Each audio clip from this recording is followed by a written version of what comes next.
الحمد للہ وکفا والصلاة والسلام علی عباده الذین اصطفا خصوصاً علی افضلهم وخاتم النبیین محمد الامین وعلی آلہ وصحبہ اجمعین اما بعد فقد قال اللہ تبارک وتعالی کما ورد فی سورة البقرة مرتين اعوذ باللہ من الشیطان الرجیم بسم اللہ الرحمن الرحیم یا بنی اسرائیل اذکروا نعمتی التی انعمت علیکم وانی فضلتکم علی العالمین وقال تبارک وتعالی کما ورد فی نفس السورہ وضربت علیہم الذلۃ والمسکنۃ وباؤوا بغضب من اللہ صدق اللہ العظیم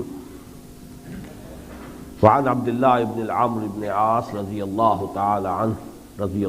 تعالی عنہما قال قال رسول اللہ صلی اللہ علیہ وسلم لَيَأْتِيَنَّ عَلَىٰ أُمَّتِي مَا أَتَىٰ عَلَىٰ بَنِي إِسْرَائِيلَ حَسْبَ النَّعْلِ بِالنَّعْلِ رواہ الامام الترمذی رحمہ اللہ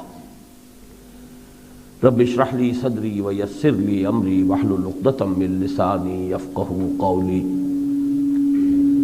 اللہم ربنا الہمنا رشدنا واعذنا من شرور انفسنا اللہم ارنا الحق حقا وارزقنا اتباعہ وارنا الباطل باطلا وارزقنا اجتنابہ اللہم وفقنا لما تحب وترضى آمین یا رب العالمین۔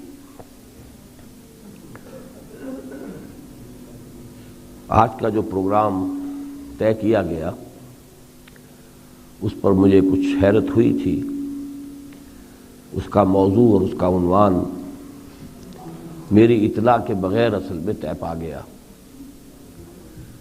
ورنہ یہ موضوع وہ ہے یعنی موجودہ اور سابقہ مسلمان امتوں کا ماضی، حال اور مستقبل، جس پر کہ میں تفصیل کے ساتھ گزشتہ سال کے دوران نہ صرف پاکستان بلکہ بیرون پاکستان بہت سی جگہوں پر تقریر کر چکا ہوں، اور کچھ ایسا ہو جاتا ہے کسی خاص موضوع پر مسلسل تقریریں کرنے کے بعد کہ جیسے طبیعت کچھ برسی جاتی ہے اور طبیعت میں رکاوٹ ہوتی ہے کہ اب اسی بات کو پھر میں ریپیٹ کروں۔ دوسرے یہ کہ موضوع بہت طویل ہے اور ہمارے پاس وقت جو ہے پروگرام کے مطابق وہ بمشکل 50 منٹ ہے۔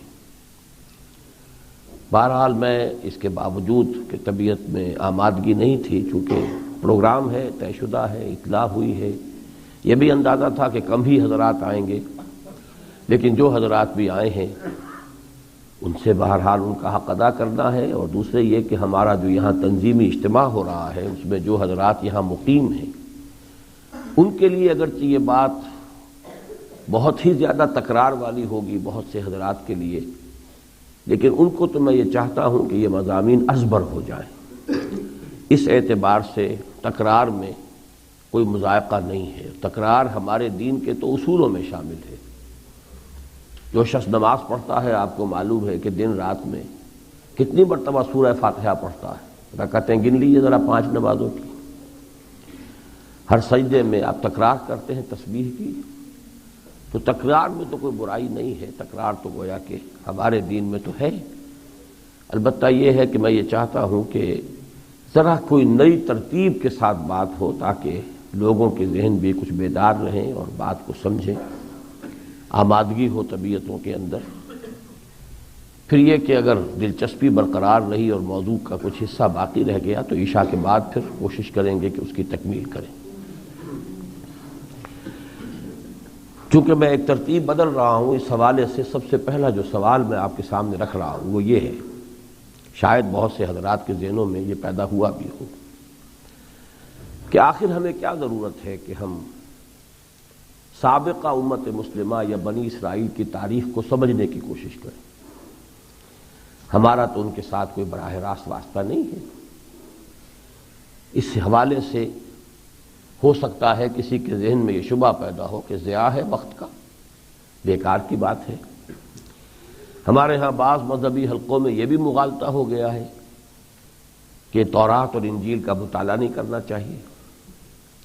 یہ بھی ایک حدیث کا غلط فہم ہے جو لوگوں میں عام ہو گیا ہے، ورنہ قرآن مجید جس شد و مت کے ساتھ کہتا ہے یا ایھا الذین آمنوا آمنوا باللہ ورسولہ والکتاب الذی نزل علی رسولہ والکتاب الذی انزل من قبل، جنہیں بھی عربی زبان سے کچھ شغف ہے انہیں اندازہ ہوگا کس قدر ایمفیسس ہے اہل ایمان لاؤ اللہ پر اور اس کے رسول پر اور اس کتاب پر جو اس نے اپنے رسول صلی اللہ علیہ وسلم پر نازل فرمائی اور اس کتاب پر جو اس نے پہلے نازل فرمائی۔ در حقیقت ایک واقعہ ہو گیا تھا کہ حضرت عمر رضی اللہ تعالیٰ عنہ کسی مسئلے میں حضور سے ایک بحث کر رہے تھے، کوئی افہام و تفہیم کے استفہامی انداز میں، لیکن وہاں انہوں نے تورات سے دلیل پیش کی اپنی رائے کے حق میں۔ اس پر حضور کو غصہ آیا، آپ نے ناپسند کیا۔ آپ نے فرمایا اگر حضرت موسیٰ بھی ابھی زندہ ہوتے اس وقت تو ان کو بھی میری پیروی کرنی ہوگی، لہذا میرے سامنے کوئی دلیل تورات سے نہیں لائی جا سکتی۔ اس کا یہ مفہوم سمجھ لیا گیا کہ تورات پڑھنی نہیں چاہیے، حالانکہ یہ ایک خاص کانٹیکسٹ ہے جس میں کہ یہ الفاظ حضور نے ارشاد فرمائے، ورنہ واقعہ یہ ہے کہ یہ سابقہ کتاب جو ہے اس کا مطالعہ خود قرآن مجید کے فہم میں بھی اضافے کا موجب ہوتا ہے، اس لیے کہ انبیاء کرام کی جو تاریخ ہے وہ قرآن مجید میں زمانی ترتیب کے ساتھ نہیں ہے، ایک تو تکرار کے ساتھ ہے۔ حضرت نوح علیہ السلام کا ذکر جو ہے 15 سورتوں میں مل جائے گا، کہیں حضرت نوح کے ذکر کا کوئی حصہ ملے گا، کہیں کوئی اور حصہ ملے گا، کہیں کوئی اور حصہ ملے گا، کہیں ایک آیت میں ملے گا، کہیں 2 رکوعوں میں ملے گا، کہیں پوری سورت سورہ نوح ہے۔ تو قرآن کا اپنا ایک اسلوب ہے۔ حضرت موسیٰ علیہ السلام کا ذکر کتنی صورتوں میں ہے، مختصر بھی ہے، مفصل بھی ہے، مطول بھی ہے، پوری صورتیں تقریباً حضرت موسیٰ علیہ السلام کے حالات کے بیان میں ہیں۔ سورہ طٰہٰ جو ہے اس کے 5 رکوع مسلسل چلے گئے ہیں حضرت موسیٰ علیہ السلام کے حالات۔ تو واقعہ یہ ہے کہ ان چیزوں کا فہم ہمیں، چونکہ قرآن مجید میں ترتیب زمانی نہیں ہے، تاریخی ترتیب نہیں ہے، وہ مختلف جگہوں پر قرآن نے اپنی مختلف صورتوں میں جو مضامین زیر بحث تھے ان کے لیے حوالے کے طور پر سابقہ امتوں اور سابقہ انبیاء کی بھی زندگیوں کے ان واقعات کا حوالہ دیا ہے کہ جو اس زمانے میں جب صورت نازل ہو رہی تھی اس وقت وہی حالات مسلمانوں کو درپیش تھے۔ زمانی ترتیب کے اعتبار سے انبیاء کرام کے حالات ہمیں تورات سے معلوم ہوتے، اولڈ ٹیسٹمنٹ سے معلوم ہوتے، تو اس حوالے سے یہ بات سمجھ لیجئے۔ بلکہ حدیث موجود ہے، روایت کرو اہل کتاب سے، کوئی حرج نہیں ہے۔ اور دوسرے یہ کہ ہم ان کی جو باتیں ہیں ان کی نہ تصدیق کرتے ہیں نہ تکذیب، جو چیز قرآن کے مطابق ہوگی قبول، اگر قرآن کے مخالف ہے رد۔ بہرحال میں نے اس وقت یہ بات جو کہی ہے اس حوالے سے کہ یہ اجتماع ہو سکتا ہے کہ بنی اسرائیل کی تاریخ کو سمجھنے کی ہمیں کیا ضرورت ہے، اس کے لیے اب میں حوالہ دے رہا ہوں اس حدیث کا جو میں نے اس سے پہلے بھی کئی بار یہاں بیان کی ہے۔ حضرت عبداللہ ابن عمرو ابن العاص رضی اللہ تعالی عنہما اس کے راوی ہیں، اور یہ جامع ترمذی کی روایت ہے۔ حضور نے فرمایا لَيَأْتِيَنَّ عَلَىٰ أُمَّتِي مَا أَتَىٰ عَلَىٰ بَنِي إِسْرَائِيلَ حَذْوَ النَّعْلِ بِالنَّعْلِ، میری امت پر بھی وہی سب کچھ وارد ہو کر رہے گا جو بنی اسرائیل پر ہوا، بالکل ایسی مشابہت کے ساتھ کہ جو ایک جوتی کو دوسری جوتی سے ہوتی ہے۔ گویا کہ اگر آپ امت مسلمہ کی تاریخ کو سمجھنا چاہتے ہیں، اس کے بٹوین دی لائنز ریڈ کرنا چاہتے ہیں، تو آپ کو سابقہ امت کی تاریخ کو سمجھنا چاہیے۔ بلکہ ایک اور اعتبار سے بھی سمجھ لیجئے کہ جو گمراہیاں مسلمانوں میں پیدا ہوئی یہ سب وہی ہیں کہ جو اس سے پہلے بنی اسرائیل میں پیدا ہو چکی۔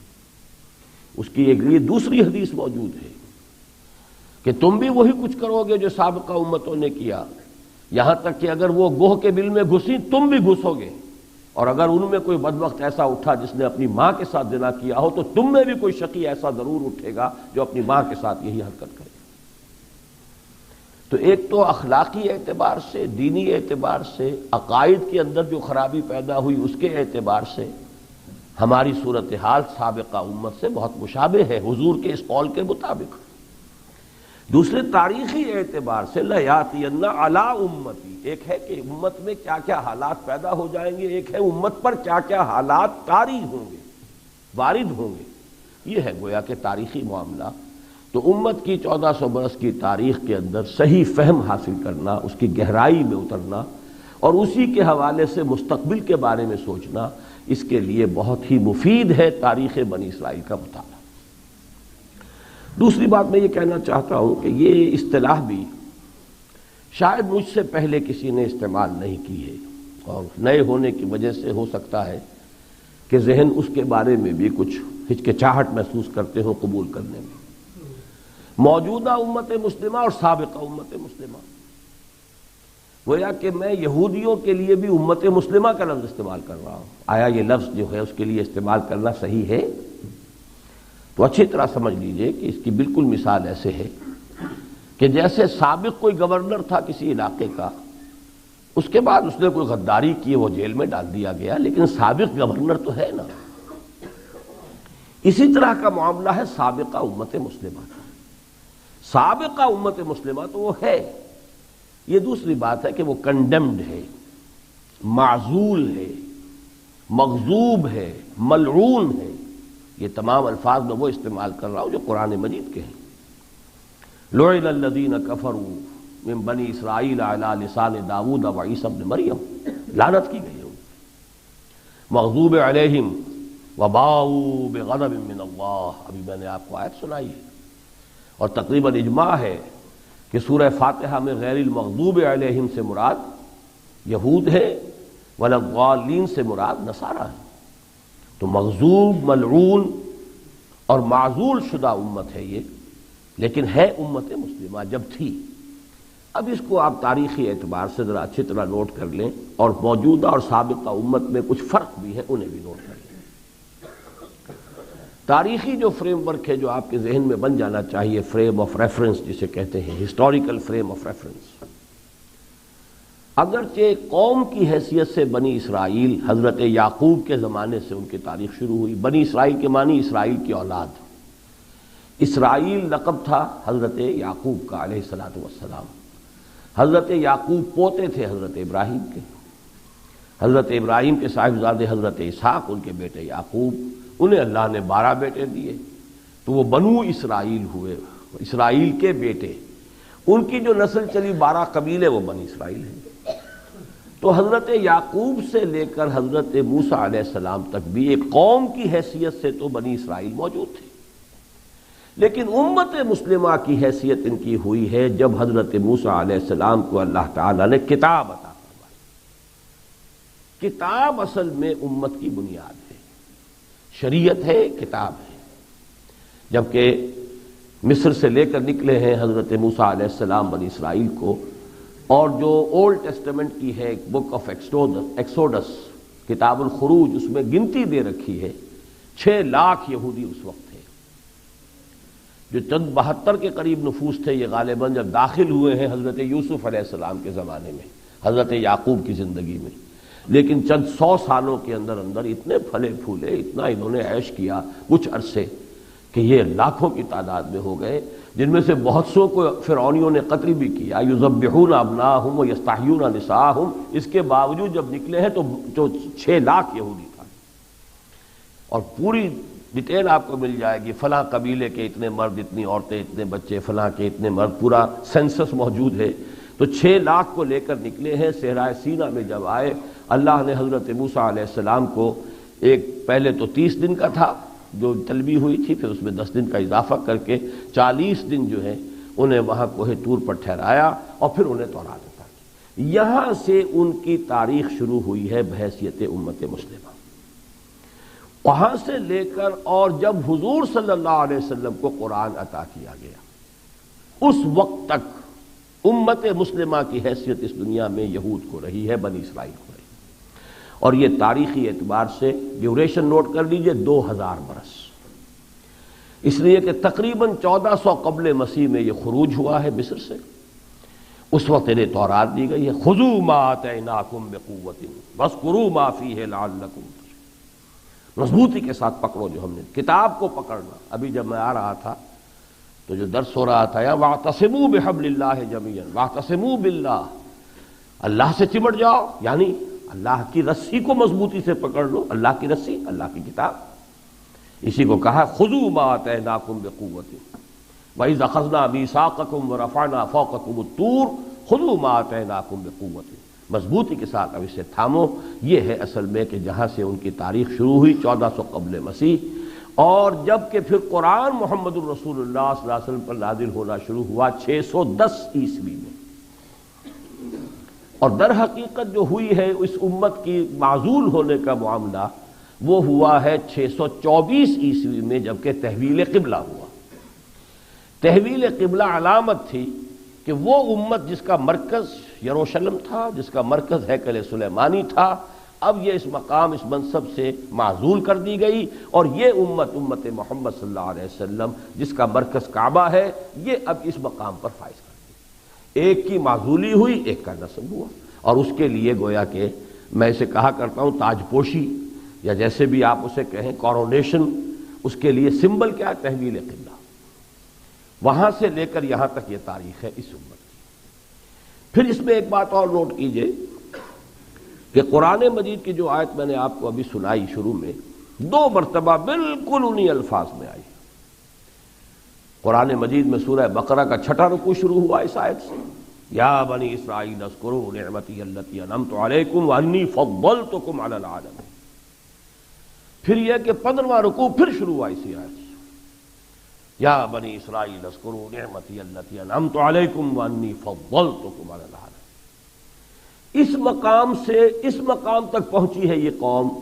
وہ دوسرا مقام کیا ہے؟ وَضُرِبَتْ عَلَيْهِمُ الذِّلَّةُ وَالْمَسْكَنَةُ وَبَاءُوا بِغَضَبٍ مِّنَ اللَّهِ.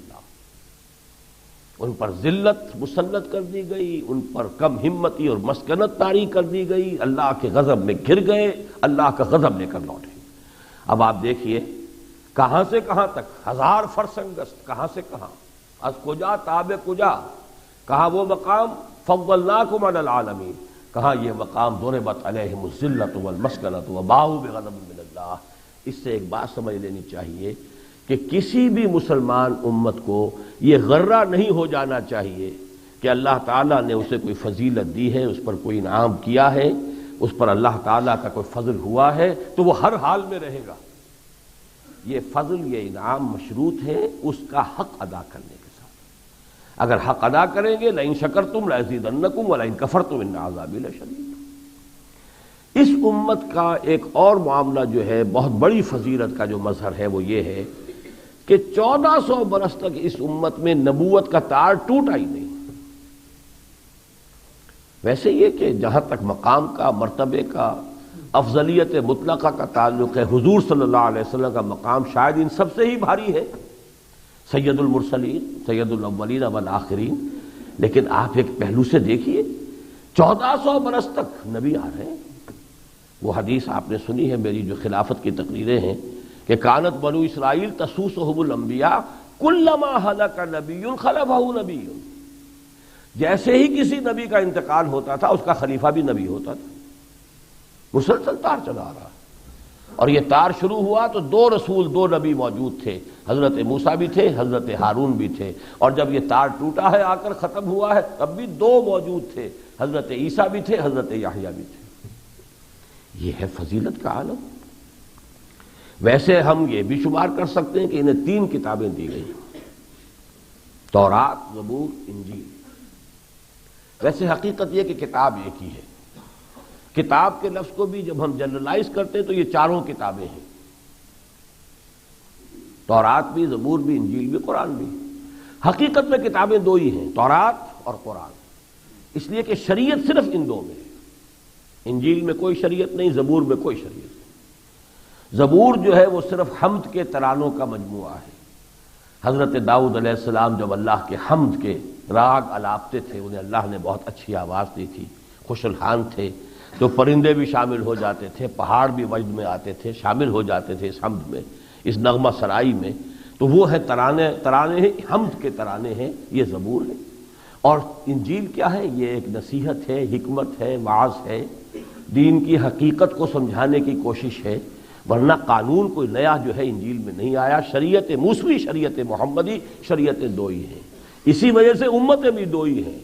اصل میں تو حضرت عیسیٰ علیہ السلام بھی اسی سابقہ امت کے لیے بھیجے گئے تھے، یہ تو چونکہ بعد میں سینٹ پال نے اس کی تبلیغ کا سلسلہ دائرہ جو ہے وسیع کر دیا دوسرے غیر اسرائیلیوں کے اندر، تو یہ عیسائیت کا مذہب وجود میں آیا ہے جو حقیقت میں پالزم ہے، یہ عیسائیت ہے ہی نہیں، سوائے حضرت مسیح کے نام کے اس مذہب عیسائیت میں ابراہیمی مذہب کی کوئی تعلیم موجود نہیں، اس لیے کہ شریعت تو سینٹ پال نے ساقط ہی کر دی تھی، اور حضرت مسیح کا یہ قول اب بھی موجود ہے انجیل کے اندر کہ میں صرف اسرائیل کے گھرانے کی کھوئی ہوئی بھیڑوں کی تلاش میں آیا ہوں۔ ان چیزوں کو ذہن میں رکھیے، اور ایک اور بات، اور وہ یہ ہے کہ یہ امت ایک نسلی امت تھی، بنی اسرائیل، اسرائیل کی اولاد، اسرائیل کی نسل سے ہیں، 12 قبیلے، ایک ہی قوم ہے، ایک ہی نسل ہے، تو یہ یک نسلی امت تھی، جبکہ امت محمد صلی اللہ علیہ وسلم، آج کل کی اصطلاح میں میں نے وہ لفظ استعمال کیا ہے اپنی کتاب میں کیونکہ بہت مشہور لفظ ہے ملٹی نیشنلز، یہ بہت بڑی بڑی کاروباری فرمیں جو ہوتی ہیں ملٹی نیشنلز، تو واقعہ یہ ہے کہ امتوں کی تاریخ میں ملٹی نیشنل امت وہ ایک ہی ہے، وہ امت محمد ہے صلی اللہ علیہ وسلم، یہ بھی فرق ذہن میں رکھیے۔ اور اب آپ سمجھیے در حقیقت کہ وہ قانون کون سا ہے جس کے تحت کہ مسلمانوں پر یا امت مسلمہ پر اللہ کا عذاب اس دنیا میں آتا ہے، کیوں آتا ہے؟ پہلی بات تو اس کو میں نے تفصیل سے لکھ دیا اپنی کتاب میں، پہلی بات تو یہ نوٹ کر لیجئے کہ افراد کے لیے یہ دنیا دارالامتحان ہے، دارالجزا نہیں ہے۔ افراد پر کوئی تکلیف آئی ہے، کوئی مصیبت آئی ہے، یہ بھی ہو سکتا ہے اللہ تعالیٰ بہت سے اپنے نیک بندوں کے لیے اس کے گناہوں کا کفارہ بنا دیتا ہے، احادیث کے اندر مضمون آیا ہے، یا یہ کہ پھر امتحان کے لیے ہے، کبھی وہ تکلیف دے کر آزماتا ہے، کبھی وہ راحت دے کر آزماتا ہے، کبھی دولت دے کر آزماتا ہے، کبھی نقصان سے اور دولت چھین کر آزماتا ہے، کبھی اولاد دے کر آزماتا ہے، کبھی اولاد کے انتقال پر آزماتا ہے۔ تو دنیا در حقیقت یہ دارالامتحان ہے، خلق الموت والحیات لیبلوکم ایکم احسن عملا، دارالجزا تو آخرت ہے، لیکن یہ معاملہ ہے صرف افراد کا، قوموں پر عذاب اسی دنیا میں آتا ہے، قوموں کا حساب کتاب یہی چکایا جائے گا۔ آخرت کے محاسبے کے بارے میں قرآن کہتا ہے کلہم آتی ہے یوم القیامت فردا، وہاں تو ہر شخص کو انفرادی حیثیت میں پیش ہونا ہوگا۔ اقرا کتابک، لاؤ اپنا ذاتی اعمال نامہ کیا ہے پڑھو، اقرا کتابک کفا بنفسک الیوم علیک حسیبا، خود ہی دیکھ لو اپنا حساب کتاب، ہمیں کچھ بیان کرنے کی ضرورت ہی نہیں۔ لیکن قوموں کا معاملہ، اسی لیے اقبال کا یہ شعر بہت عمدہ ہے کہ فطرت افراد سے اغماض بھی کر لیتی ہے، نہیں کرتی کبھی ملت کے گناہوں کو معاف۔ ملت کے گناہ جو کلیکٹیو گناہ ہیں ان کی سزا اس دنیا میں ملتی ہے۔ نمبر 2 بات یہ نوٹ کر لیجئے کہ یہ جو سزا اس دنیا میں اللہ کی طرف سے ملتی ہے اجتماعی طور پر، اس کی 2 قسمیں ہیں موٹی موٹی۔ ایک تو ایسا عذاب آتا رہا ہے کہ جو کسی قوم کو نسیم منسیہ کر دیا، نام و نشان مٹا دیا، جڑ سے اکھاڑ کر پھینک دیا، فقطع دابر القوم الذین ظلموا، ظالم قوم کی جڑ کاٹ دی، کأن لم یغنوا فیہا، ایسے ہو گئے جیسے تھے ہی نہیں، وجود ہی نہیں تھا۔ لا یری الا مساکنہم، اب ان کے مسکن نظر آ رہے ہیں، یہاں کبھی کوئی قوم آباد تھی لیکن ان میں سے کسی کا بھی نام و نشان اب نہیں۔ یہ عذاب کن پر آتا رہا ہے؟ جن قوموں کی طرف اللہ نے کوئی رسول بھیجا تعین کے ساتھ، ہود سے کہا الی عاد اخاہم ہودا، حضرت موسیٰ سے فرمایا اذهب الی فرعون انہ طغی، رسول معین کر دیا گیا، جاؤ اس قوم کو خبردار کرو۔ رسول نے جا کر پوری طرح اپنی زبان سے، اپنے عمل سے، ہر طرح سے، جس طرح کہ حضرت نوح علیہ السلام کی فریاد آئی ہے، اے رب میں نے اس قوم کو خاموشی کے ساتھ بھی دعوت دی، پکار کر بھی ان کے سامنے اپنا پیغام پیش کیا، میں نے تنہائیوں میں بھی انہیں سمجھانے کی کوشش کی، میں نے اعلانیہ جلسوں کے اندر بھی ان کو جو ہے مخاطب کیا، لیکن ان کے کانوں پر جوں نہیں دیں گے۔ تو نبی جب یہ ساری رسول جب یہ سارے کچھ کام کر کے حجت قائم کر دیتا تھا اور قوم بحیثیت مجموعی رسول کی دعوت کو رد کر دیتی تھی تو اس کے بعد ان پر وہ عذاب استیصال، ہلاکت کا عذاب اکبر نازل ہوتا تھا، جو حضرت نوح کی قوم پر ہوا، حضرت ہود کی قوم پر ہوا، حضرت صالح کی قوم پر ہوا، حضرت شعیب کی قوم پر ہوا، حضرت لوط کو جن بستیوں کی طرف بھیجا گیا ان پر آیا، آل فرعون پر آیا۔ لیکن اس عذاب کے لیے شرط لازم ہے رسول کی بعثت۔ وما كنا معذبین حتی نبعث رسولا، ہم نہیں رہے ہیں عذاب بھیجنے والے مگر جب تک کہ ہم رسول نہیں بھیج دیتے تھے۔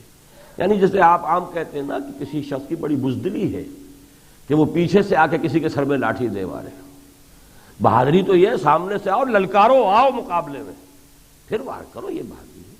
تو اللہ تعالیٰ بھی قوموں کو ایسے ہی ہلاک نہیں کر دیتا تھا، وارن کرتا تھا، رسول کو بھیج کر خبردار کرتا تھا۔ رسولوں کا کام ہی انذار ہے، اب بھی ہوش میں آ جاؤ، اب بھی باز آ جاؤ، اب بھی درست ہو جاؤ۔ دلیل بھی دے دی، ہر طرح کے معجزے بھی دکھا دیے۔ جب سب طرح سے اتمام حجت ہو گیا پھر بھی قوم نے نہیں مانا تو معلوم ہوا اس میں خیر ہے ہی نہیں، اس کے اندر سے خیر ختم ہو چکا ہے، جس کے لیے سخت ترین الفاظ وہ ہیں جو حضرت نوح کی فریاد میں آئے ہیں، انک ان تذرہم یضلوا عبادک ولا یلدوا الا فاجرا کفارا۔ اے اللہ، یہ قوم اس درجے بگڑ چکی ہے کہ اگر تو نے انہیں چھوڑ دیا اور عذاب نہ بھیجا، انہیں ختم نہ کیا تو یہ تیری تمام مخلوق کو اور جو ہے گمراہ کریں گے، اور ان کی آئندہ نسل میں سے بھی کافر ہی اٹھیں گے، بدتینت ہی اٹھیں گے، اگلی نسل سے بھی کوئی توقع نہیں۔ ولا یلدوا الا فاجرا کفارا، ان کے ہاں ولادت بھی نہیں ہو سکتی کسی تیرے نیک اور راست بات بندے کی۔ جب قوم اس درجے تک پہنچ جاتی ہے، نسیم منسیہ، یہ عذاب استیصال ہے۔ ایک بات یہاں نوٹ کرتے چلیے، یہ عذاب اب کسی قوم پر نہیں آئے گا، ایک استثناء ہے وہ بعد میں بیان کروں گا۔ کیوں نہیں آئے گا؟ اس لیے کہ اب کوئی رسول نہیں آئے گا۔ اس عذاب کے لیے شرط لازم ہے رسول کی بعثت۔ وما كنا معذبین حتی نبعث رسولا، آیت محکمہ ہے، رسول کی آپ کو آئے گا ہی نہیں۔ اس نوعیت کا عذاب کسی قوم پر نہیں آئے گا، ایک ایکسیپشن ہے وہ بعد میں بیان کروں گا۔ اس سے کمتر درجے کا عذاب کس پر آتا ہے؟ وہ اب رسول کی امت پر آتا ہے۔ اس کی وجہ کیا ہے؟ رسول کی امت ایک بہت نازک ذمہ داری کی حامل بن جاتی ہے۔ اللہ کا پیغام اس کے پاس ہے، اللہ کی کتاب اس کے پاس ہے، اللہ کی شریعت اس کے پاس ہے، اللہ کے رسول کے نام لیوا وہ ہیں، بلکہ نام لیوا کیا ٹھیکیدار ہے۔ سارے نبیوں سے افضل ہمارا نبی، آخر آپ لہک لہک کر گاتے ہیں نا، تو ٹھیکیداری ہے یہ۔ حالانکہ اللہ نے تو رسول کو کہا ہے کہ تمام عالموں کے لیے ہم نے بھیجا ہے، صرف تمہارے لیے تو نہیں بھیجا۔ تمہارے نبی کہاں سے ہو گئے؟ وہ تو پوری نوع انسانی کے لیے بھیجے گئے۔ لیکن بہرحال جو بھی ہمیں ایک ہو جاتا ہے، قوموں کو غرہ ہو جاتا ہے، تو یہ کہ رسول کے بھی ٹھیکیدار، اللہ کی کتاب بھی تمہارے پاس، اللہ کی شریعت بھی تمہارے پاس، لیکن تمہارا عمل برعکس، تو اب کافروں سے بڑھ کر مجرم ہے وہ قوم۔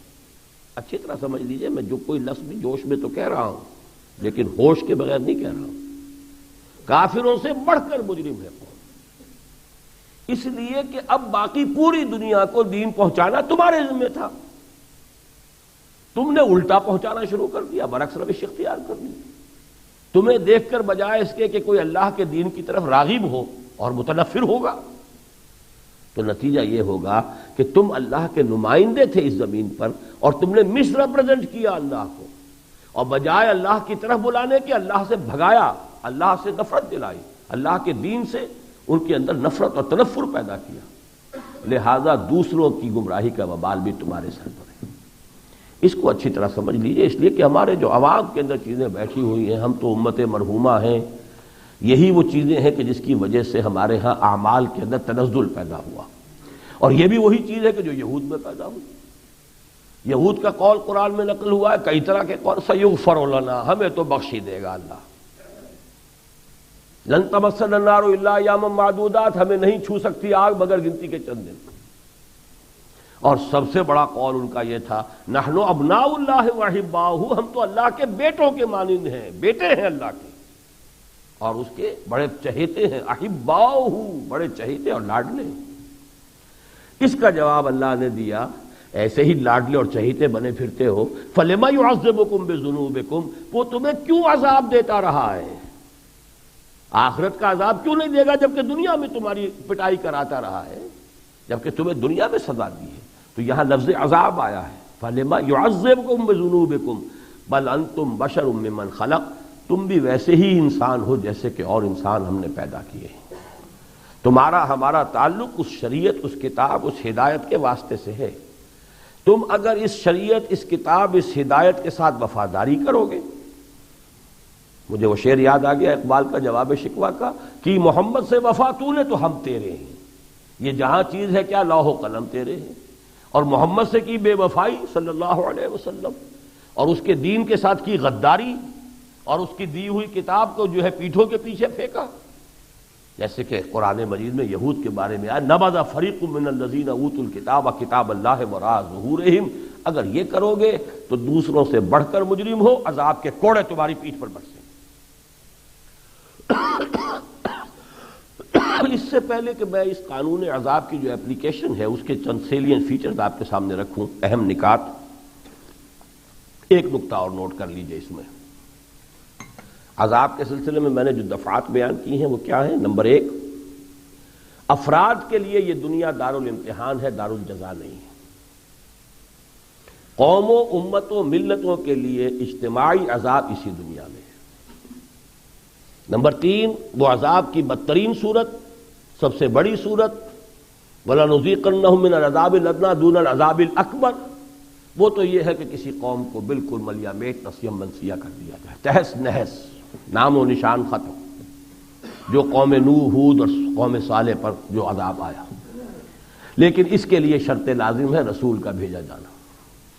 اس سے کمتر عذاب یہ آتا رہا ہے رسولوں کی امتوں پر، ان کی بدعمالی کی وجہ سے، بد کرداری کی وجہ سے، ان کے اخلاق کی پستی اور زوال کی وجہ سے، دین سے بے وفائی کی وجہ سے، یہ عذاب ہے کہ جو قوموں پر آتا رہا اجتماعی۔ اب اس میں آخری پانچویں دفعہ اور نوٹ کر لیجئے، یہ عذاب جب آتا ہے کسی امت پر تو اس میں گناہ گاروں کے ساتھ بے گناہ بھی لپیٹ میں آ جاتے ہیں، کیونکہ وہ بھی اسی قوم کے فرد ہیں۔ ایک ایکسیپشن ہے، اس میں وہ بعد میں بیان کروں گا، لیکن قاعدہ کلیہ یہی ہے، وَاتَّقُوا فِتْنَةً لَا تُصِيبَنَّ الَّذِينَ ظَلَمُوا مِنْكُمْ خَاصَّةً، ڈرو اس عذاب سے، اس پکڑ سے، اس فتنے سے جب آئے گا تو تم میں سے صرف گناہ گاروں اور ظالموں ہی کو اپنی لپیٹ میں نہیں لے گا، گیہوں کے ساتھ گھن بھی پسے گا۔ اس میں استثناء کیا ہے؟ جو لوگ ہم تن ہم وقت بدی سے روکنے کے لیے اپنی توانائیاں صرف کرتے رہے، ہدایت کی طرف لانے کی کوشش کرتے رہے، ان کو اللہ بچا لیتا ہے۔ باقی جو لوگ پیسو ہیں، قوم کی برائیوں میں تو عملاً شریک نہیں ہیں لیکن پیسو ہیں، ریزسٹ بھی نہیں کر رہے، روک بھی نہیں رہے، وہ ساتھ ہی ہلاک ہوتے ہیں۔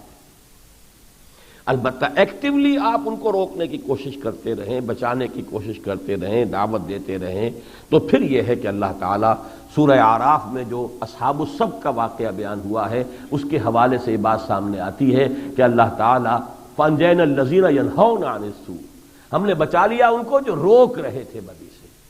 روکے اگر آپ کام یہ کرتے رہیں گے تو اس کی توقع ہے کہ بچا لیے جائیں، ورنہ پھر یہ کہ جو ملت کا مجموعی عذاب آئے گا تو چاہے آپ خود ان برائیوں میں نہ بھی عملاً ملوث ہوں، اس عذاب کی لپیٹ میں آپ بھی آ جائیں۔ یہ قانون عذاب خداوندی ہے جو میں نے قرآن مجید کے مختلف مقامات پر جو اس کی دفعات بیان ہوئی ہیں ان کو میں نے یکجا کر کے آپ کے سامنے رکھ دیا۔ اب آپ آئیے اس بات کی طرف، سابقہ امت مسلمہ کے تاریخ کا ایک نقشہ ذہن میں جما لیجئے جو چند منٹ ہمارے پاس ہیں، پھر اپنا حال جو ہے اس آئینے میں اپنی تصویر دیکھیں گے نماز کے بعد۔ اور اس میں یہ نوٹ کر لیجئے کہ یہ چیزیں قرآن مجید میں بیان ہوئی ہیں، اور یہ میرے اور آپ کے لیے لمحہ فکریہ قرآن نے کیوں بیان کی اگر کوئی اہمیت ہی نہیں تھی؟ پہلا پورا رکوع سورہ بنی اسرائیل کا اسی موضوع پر ہے، آخری رکوع کا پھر آدھا حصہ اسی موضوع پر ہے۔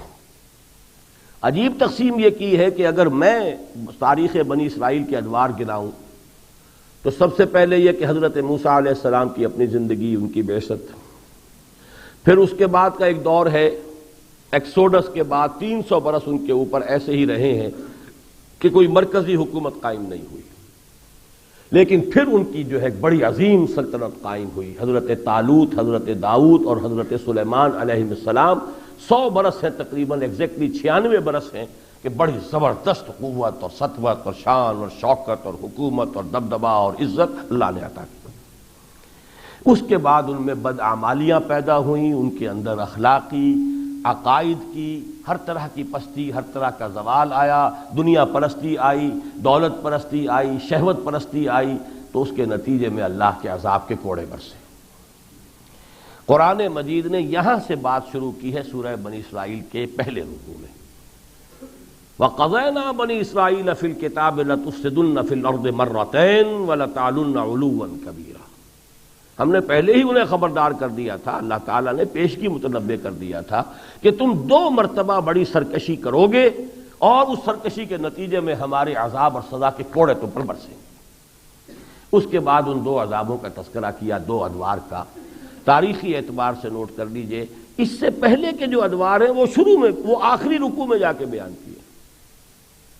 وَلَقَدْ آتَيْنَا مُوسَىٰ 9 آيَاتٍ بَيِّنَاتٍ فَاسْأَلْ بَنِي إِسْرَائِيلَ إِذْ جَاءَهُمْ فَقَالَ لَهُ فِرْعَوْنُ إِنِّي لَأَظُنُّكَ يَا مُوسَىٰ مَسْحُورًا قَالَ لَقَدْ عَلِمْتَ مَا أَنزَلَ هَٰؤُلَاءِ إِلَّا رَبُّ السَّمَاوَاتِ وَالْأَرْضِ بَصَائِرَ وَإِنِّي لَأَظُنُّكَ يَا فِرْعَوْنُ مَسْحُورًا فَأَرَادَ أَن يَسْتَفِزَّهُم مِّنَ الْأَرْضِ فَأَغْرَقْنَاهُ وَمَن مَّعَهُ جَمِيعًا۔ یہ تاریخ آئی ہے آخر میں جا کر، اس لیے کہ اس کے ساتھ ہی پھر اسی آخری حصے میں جو آخری انجام ہونے والا یہود کا، اس کا تذکرہ موجود ہے۔ فَإِذَا جَاءَ وَعْدُ الْآخِرَةِ جِئْنَا بِكُمْ لَفِيفًا۔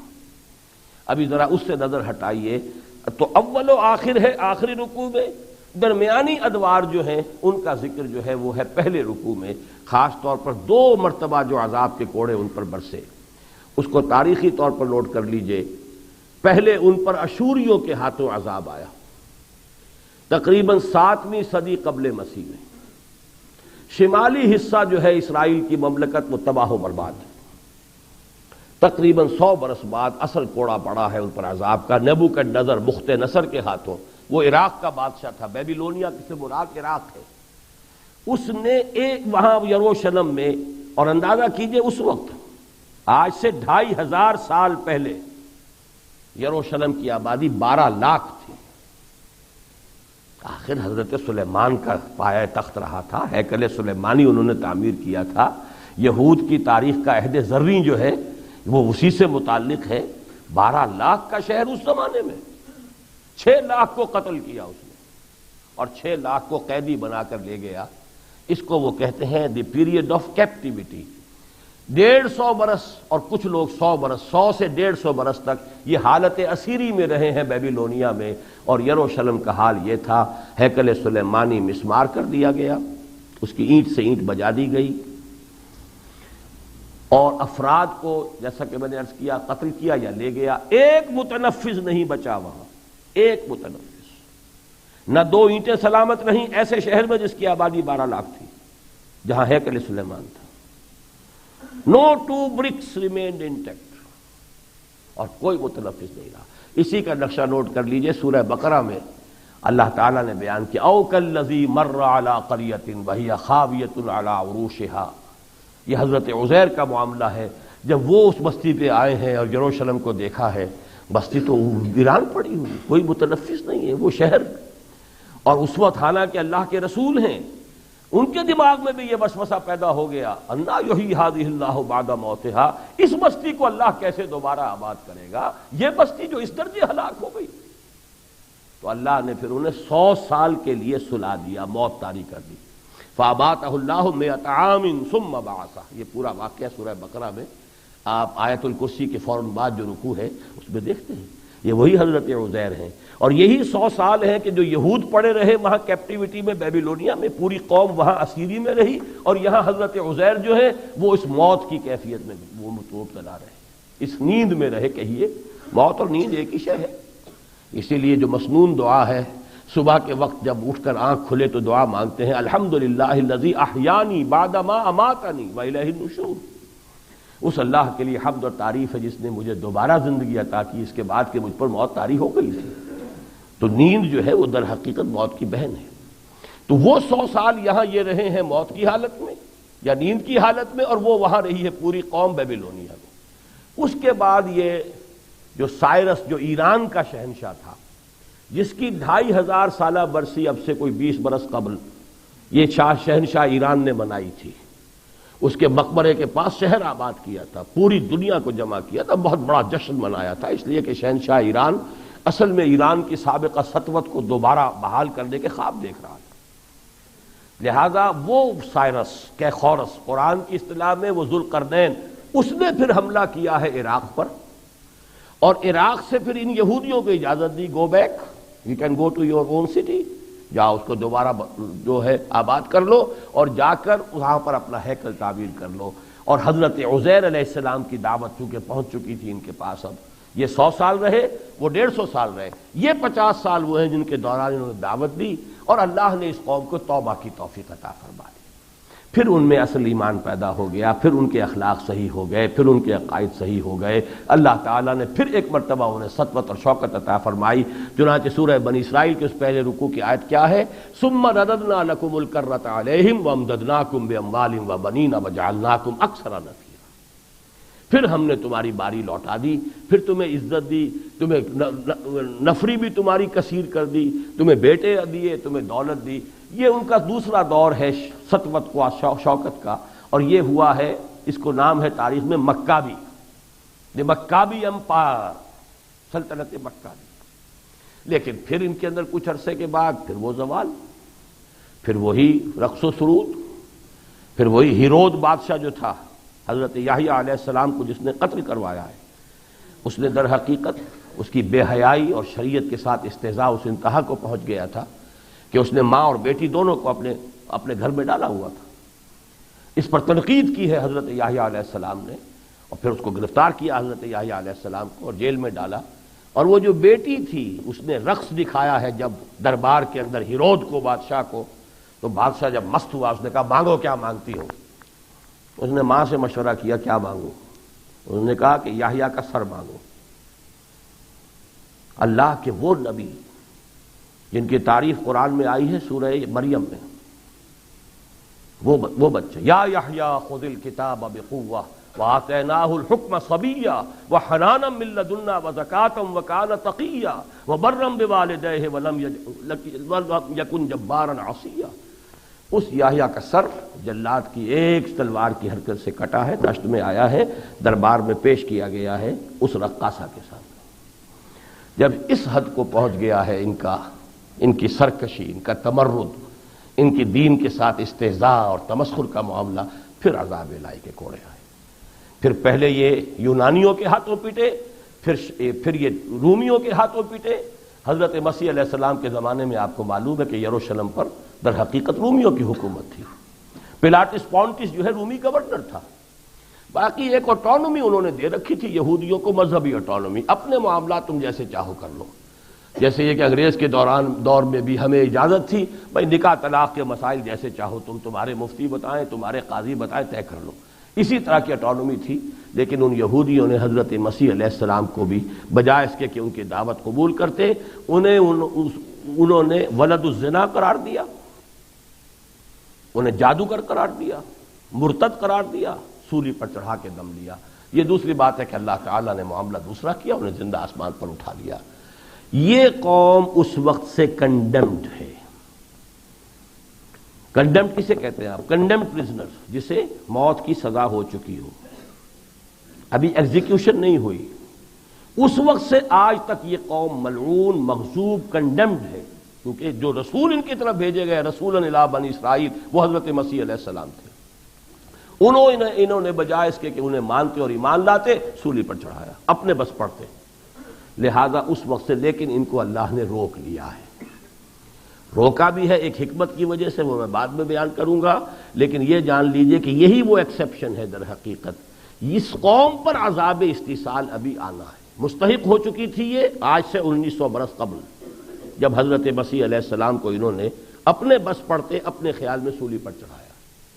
اس وقت سے یہ عذاب استیصال کی مستحق تھی، کہ جیسے قوم نوح ختم کی گئی، قوم ہود ختم کی گئی، قوم صالح ختم کی گئی، قوم عیسیٰ بھی ختم کی جاتی، لیکن یہ کہ اس کو اللہ نے پوسٹ پون کیا ہے، ججمنٹ ریزروڈ ہے، لہذا رسول کو بھی اٹھا لیا گیا، اور اب ان کا وہ آخری استیصال ہونا ہے، ابھی باقی ہے، وہ ہوگا، اور وہ اسی وقت ہوگا جب کہ حضرت مسیح علیہ السلام کا بھی نزول دوبارہ دنیا میں ہوگا۔ یہ ہے ان کا آخری انجام۔ البتہ یہ کہ یہ نوٹ کر لیجئے کہ وہ جو سورہ بنی اسرائیل کا پہلا رکوع ہے وہ حضور کے زمانے تک کی تاریخ کے ادوار بتا رہا ہے، 2 ادوار عروج کے، 2 ادوار زوال کے۔ حضور کے زمانے کے بعد کیا ہوا اس کو بھی سمجھ لیجئے۔ چونکہ محمد الرسول اللہ صلی اللہ علیہ وسلم رحمت للعالمین بن کر آئے، لہذا ان کی اس رحمت للعالمینی کا ایک فیض ان تک بھی پہنچا، اور وہ یہ کہ انہیں جسے آپ آج کی اصطلاح میں کہتے ہیں مرسی اپیل کا ایک موقع دے دیا گیا۔ اگرچہ تم کنڈمڈ ہو، اگرچہ تم پھانسی کی سزا کے مستحق ہو چکے ہو، لیکن عسیٰ ربکم ان یرحمکم وان عدتم عدنا، دیکھو اب بھی تمہارا رب تم پر رحم فرمانے کو تیار ہے۔ یہ رحمت للعالمین صلی اللہ علیہ وسلم آ گئے ہیں، ان کے دامان رحمت کے سائے تلے آ جاؤ۔ ان ھذا القرآن یہدی للتی ہی اقوم، اس قرآن کو مضبوطی کے ساتھ تھامو۔ اب یہ کتاب ہے جو اللہ نے دی ہے تورات کے بعد، اگر تم یہ کرو گے تو ہماری رحمت تمہارے ساتھ جو ہے دستگیری کرے گی۔ وَإِنْ عُدْتُمْ عُدْنَا، اور اگر تم نے وہی کچھ کیا جو پہلے کرتے رہے ہو تو پھر ہم بھی وہی کچھ کریں گے جو پہلے کرتے رہے۔ اس کی کیا تفصیل ہے؟ حضور صلی اللہ علیہ وسلم کی دعوت کو چونکہ انہوں نے رد کیا، بلکہ قرآن کی گواہی ہے کہ بدترین دشمن جو ہے محمد کے اور محمد کے دین کے وہ یہودی ہیں صلی اللہ علیہ وسلم، مشرکین سے بڑھ کر دشمن۔ اکثر و بیشتر سوائے ایک غزوہ بدر کے باقی سارے غزوات جو ہوئے ہیں اور جو حملے ہوئے ہیں حضور پر وہ یہودیوں کی سازش سے ہوئے۔ ایسی زبردست ایسی قوم جو ہے سازشی ذہن کی اور انتہائی جو ہے دشمنی رکھنے والی، لہذا اس وقت کے بعد سے بھی ان پر مسلسل 1900 برس تک، بلکہ 1900 نہیں 1300 برس تک، حضور کے زمانے کو ابھی 1300 برس ہوئے، 632 میں آپ کا انتقال ہوا ہے، یہ 1994 میں ہم بیٹھے ہیں تو کتنے برس ہوئے؟ 1300 شاید 63 برس یا 62 برس۔ تو یہ جو زمانہ ہے اس میں بھی ان پر عذاب کے کوڑے ہی برستے رہے۔ سن 70 عیسوی میں ٹائٹس رومی نے جو ان کا ہیکل سلیمانی جو حضرت عزیر کے زمانے میں دوبارہ تعمیر ہو گیا تھا، اس نے پھر مسمار کر دیا، یہودیوں کو نکال دیا۔ مسلسل 600 برس تقریباً کوئی یہودی یروشلم میں داخل نہیں ہو سکا، کیونکہ حکومت رومیوں کی تھی، رومی عیسائی ہو چکے تھے، عیسائی یہودیوں کو سمجھتے تھے کہ ہمارے خدا کے قاتل ہیں، حضرت مسیح علیہ السلام کو تو خدا ہی مانتے تھے نا، تو ان کی جو دشمنی تھی پورے یورپ میں ان کو جس طرح پرسیکیوٹ کیا گیا ہے اس کی لمبی داستان ہے۔ سہارا کچھ دیا تو مسلمانوں نے دیا۔ حضرت عمر نے جب فتح کیا ہے یروشلم کو تو اوپن سٹی قرار دیا یروشلم کو، یہاں عیسائی بھی آ سکتے ہیں، یہودی بھی آ سکتے ہیں۔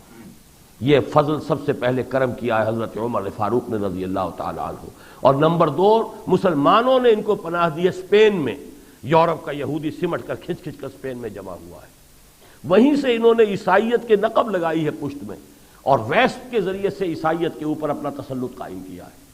بہرحال عذاب کے کوڑے ان پر برستے رہے ہیں، جس کا زینت، جس کا کلائمیکس کیا ہے؟ اس صدی کے وسط میں 60 لاکھ یہودیوں کو ہٹلر نے ختم کیا۔ یہ تو اس صدی کا واقعہ ہے، دی ہولوکاسٹ، جس کے لیے اسپیشل پلانٹس ڈیزائن کیے گئے۔ اتنوں کو مار کر ڈسپوز آف کیسے کریں گے باڈیز کو؟ کتنے کفن لائیں، کتنے گڑھے کھودیں، کیا کریں؟ اتنے لاکھوں کو مارنا ہے۔ مارنے کے لیے بھی جو ہے اسپیشل چیمبرز، گیس چیمبرز، کپڑے وپڑے سب چیزیں گھڑی وڑی سب یہاں اتارو، ننگے مادرزاد بنانا جاؤ گیس چیمبر میں۔ گیس چیمبر میں ان کی موت واقع ہوئی۔ اس کے بعد کنویئر بیلٹس کے اوپر وہ لاشیں چل رہی ہیں، جیسے کہ آپ فیکٹریوں میں دیکھ رہے ہیں سامان جو ہے کنویئر بیلٹ کے اوپر لاشیں جا رہی ہیں، عورتوں کی، بچوں کی اور مردوں کی، بوڑھوں کی، اور پھر یہ کہ ان کا چورا کیا جا رہا ہے، پھر کچھ کیمیکل سے ٹریٹ کر کے آخر میں وہ ایک سیاہ بدبودار سیال، ایک لیکوڈ سیاہ سا بدبودار وہ باہر نکل رہا ہے، وہ اپنے کھیتوں کی سیرابی کے لیے اس کو گویا کہ انہوں نے فرٹیلائزر کے طور پر استعمال کیا۔ اس صدی میں ہوا یہ 60 لاکھ۔ یہ ہے ان کی تاریخ عذاب کی۔ کس قوم پر یہ عذاب آیا پھر نوٹ کر لیجئے۔ جس کو کہا تھا انی فضلتکم علی العالمین۔ معلوم ہوا کہ سارا مسئلہ اپنے عمل کا ہے، اپنی روش کا ہے، دین کے ساتھ وفاداری یا بے وفائی۔ وفاداری کرو گے کہ محمد سے وفا تو نے تو ہم تیرے ہیں، یہ جہاں چیز ہے کیا لوح و قلم تیرے ہیں۔ بہرحال یہ خاکہ جو بن گیا ہے اس کو ذہن میں جما کر رکھیے۔ اب عشاء کی نماز ہم پڑھیں گے اور اس کے بعد عشاء کے آپ صرف فرض پڑھیے، ورنہ کسی کی لمبی ہوتی ہیں، کسی کی تو رکعتیں جو ہیں وہ بہت سی ہوتی ہیں، پھر تو یہ کہ ایک نظام نہیں ہو سکے گا۔ ہم نہیں چاہتے کہ اس آبادی کے جو نمازی مستقل ہیں انہیں دقت ہو، جو یہاں پر نماز کا وقت ہے اس پر جو نماز ادا ہو جائے۔ اس کے بعد یہ ہے کہ میں اپنی اس گفتگو کو جاری رکھوں گا۔ اقول قولی ھذا واستغفر اللہ لی ولکم ولسائر المسلمین والمسلمات۔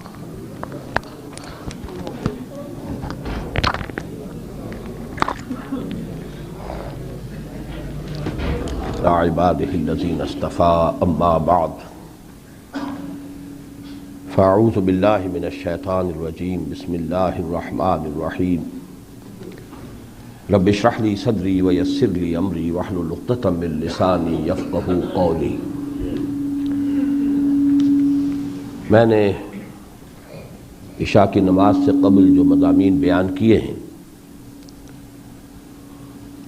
ان میں دو اہم مضامین، ایک تو قرآن مجید کا قانون عذاب، لیکن دوسرے پھر تاریخ بنی اسرائیل کے کچھ ادوار کا تذکرہ۔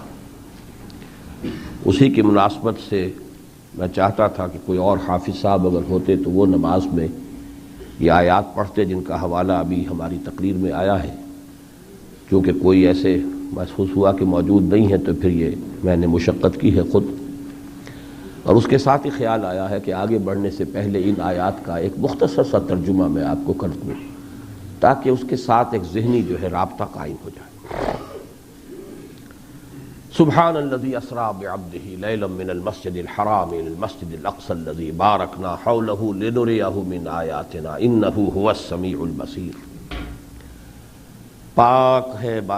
پاک ہے وہ ذات جو لے گئی راتوں رات اپنے بندے کو صلی اللہ علیہ وسلم مسجد حرام سے مسجد اقصیٰ تک، جس کے ماحول کو ہم نے بہت بابرکت بنایا ہے تاکہ ہم انہیں دکھائیں اپنی آیات میں سے۔ یقیناً سب کچھ سننے والا اور سب کچھ دیکھنے والا تو وہی ہے۔ اس آیت میں معراج کا جو زمینی سفر ہے اس کا حوالہ ہے۔ پھر مسجد اقصیٰ سے آپ کا وہ عروج شروع ہوا، ثم عرج بی، پھر مجھے بلند کیا گیا۔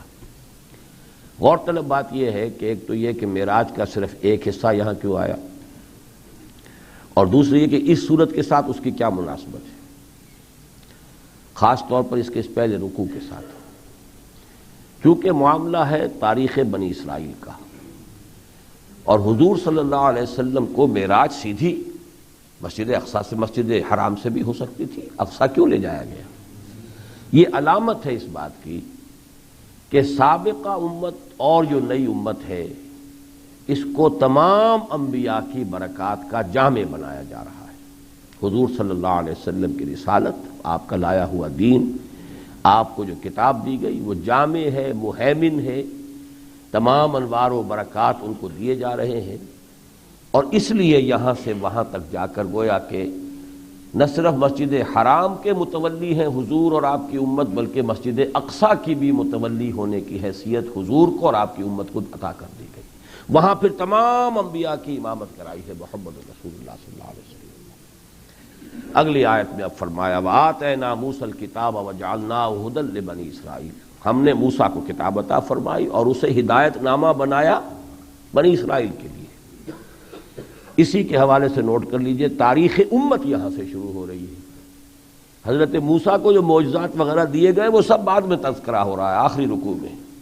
یہاں جہاں امت کی تاریخ شروع ہو رہی ہے وَآتَيْنَا مُوسَى الْكِتَابَ وَجَعَلْنَاهُ هُدًى لِبَنِي إِسرَائِيلَ، امت کی حیثیت سے ان کی تاریخ کا نقطہ آغاز ہے صحرائے سینا میں کوہ طور پر جب حضرت موسیٰ علیہ السلام کو تورات ملی۔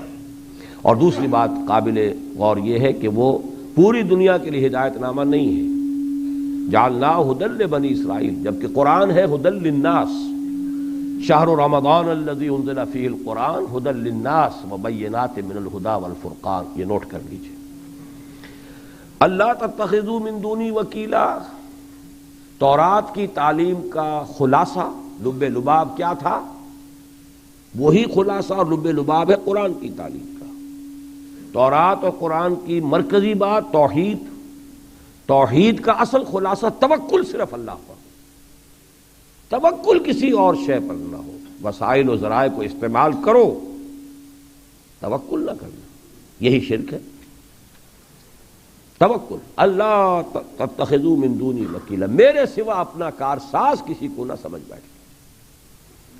اس کے بعد سے اب تاریخ شروع ہوئی، ذریۃ من حملنا مع نوح انہ کان عبدا شکورا، اے اولاد ان کی جن کو ہم نے اٹھایا تھا نوح کے ساتھ کشتی میں سوار کیا تھا، وہ ہمارا بڑا ہی شکر گزار بندہ تھا علیہ الصلاۃ والسلام۔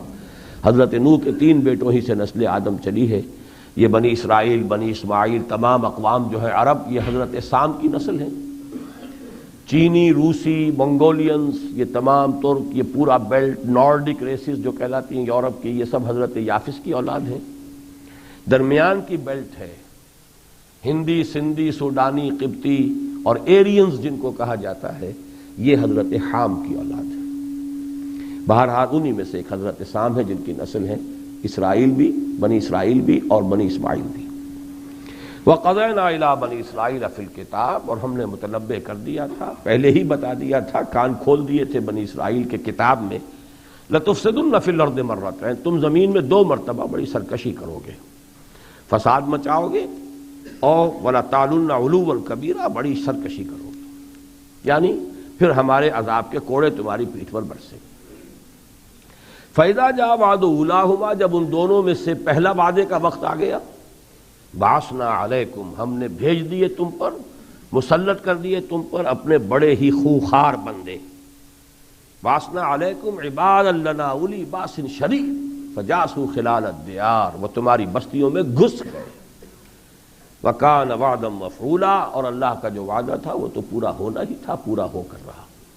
اس کو تاریخی طور پر نوٹ کر لیجئے، ایسیرینز کے ہاتھوں اسرائیل کی تباہی، اور جو جنوبی مملکت تھی کلدانیوں کے ہاتھوں، یعنی کیلڈینز کے ہاتھوں، بیبیلونینز کے ہاتھوں، ان کا قتل عام، 6 لاکھ قتل کیے گئے، 6 لاکھ کیپٹیوٹی میں لے جائے گئے، 150 برس تک بیبیلونیا میں ان کیپٹیوٹی رہے۔ اس کے بعد فرمایا ثم رددنا لکم الکرۃ علیہم، پھر ہم نے تمہاری باری لوٹا دی ان پر۔ اس کا بھی میں تاریخی طور پر بتا چکا ہوں، سائرس یا کیخورس یا ذوالقرنین نے عراق پر حملہ کیا، بیبیلونیا پر حملہ کیا، اور یہاں دشمن کا دشمن آپ کا دوست ہوتا ہے، تو جو بیبیلونینز کے دشمن تھے یہودی، وہ گویا کہ ایرانیوں کے دوست ہو گئے، لہذا سائرس نے پھر ان کو اجازت دی۔ اسی لیے ان کا سوال جو ہے انہوں نے کیا تھا حضور سے، جو سکھایا تھا یہودیوں نے حضور سے کہ مسلمانوں، یہ مکے والوں کو، مشرکوں کو، کہ پوچھو ان سے سوال، ذوالقرنین کون تھا، اصحاب کہف کون تھے، روح کی حقیقت کیا، 3 سوال ہیں۔ یہ سورہ کہف اور سورہ بنی اسرائیل میں ان کے جوابات دیے گئے۔ تو ذوالقرنین ان کی تاریخ میں ان کے بہت بڑے نجات دہندہ کی حیثیت سے تھے، نہ وہ حملہ کرتے، نہ کلدانیوں کو شکست ہوتی، نہ ان کو رہائی ملتی، اور یہ واپس آ کر اپنا یروشلم دوبارہ آباد کر سکتے۔ تو اس کے حملے کی وجہ سے ان کو بھی پھر سہارا ملا، اور ادھر سے حضرت عزیر علیہ السلام کی دعوت توبہ کہ لوگوں باز آ جاؤ، توبہ کرو۔ یہ دونوں چیزیں اللہ تعالیٰ دنیا کے اندر واقعات کی ایسی کڑیاں جوڑ دیتا ہے، ادھر سے حضرت عزیر علیہ السلام کی دعوت توبہ اور اصلاح، ادھر سے کلدانیوں کا حملہ۔ نتیجہ یہ نکلا کہ ان کی تاریخ کا وہ دور آ گیا کہ ثم رددنا لکم الکرۃ علیہم وامددناکم باموال وبنین، پھر ہم نے باری لوٹا دی تمہارے لیے، تمہیں مال سے بھی مدد پہنچائی، اولاد سے بھی مدد پہنچائی، وجعلناکم اکثر نفیرا، پھر تمہاری نفری بہت کر دی، تعداد بہت ہو گئی، پھر پھلے پھولے۔ تاریخ میں یہ دور ہے مکابی سلطنت کے نام سے۔ مکابی سلطنت زمینی رقبے کے اعتبار سے حضرت سلیمان کی سلطنت سے بھی بڑی تھی۔ حضرت سلیمان کا معاملہ اس اعتبار سے بالکل مختلف ہے، انہیں ہوا پر بھی اختیار دیا گیا، جنات پر بھی اختیار دیا گیا، وہ حکومت دنیا میں کسی کو نہیں دی گئی۔ لیکن یہ ہے کہ جہاں تک زمینی رقبے کا تعلق ہے، حضرت سلیمان کی حکومت سے بھی زیادہ وسیع رقبہ تھا جو مکابی سلطنت کا کے تحت اتمام تھا۔ ان احسنتم احسنتم لانفسکم، اگر تم نے کچھ بھلا کیا تو اپنے لیے کیا، اپنے لیے بھلائی کمائی، اس کا اجر و ثواب تمہیں آخرت میں مل جائے گا۔ وَإِنْ أَسَأْتُمْ فَلَهَا، اور اگر کوئی بدی کمائی ہے وہ بھی اپنی جان کے لیے کمائی ہے، تمہارے اوپر ہی اس کا وبال آئے گا۔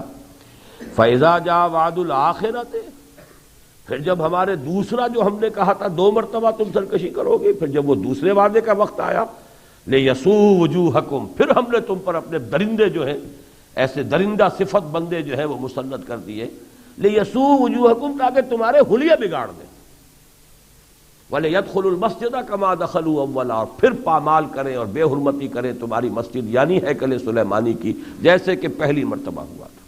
دوسری مرتبہ سن 70 عیسوی میں ٹائٹس رومی نے ہیکل سلیمانی کو، جو حضرت عزیر علیہ السلام کے زمانے میں دوبارہ تعمیر کیا گیا تھا، اس کو تہس نہس کر دیا۔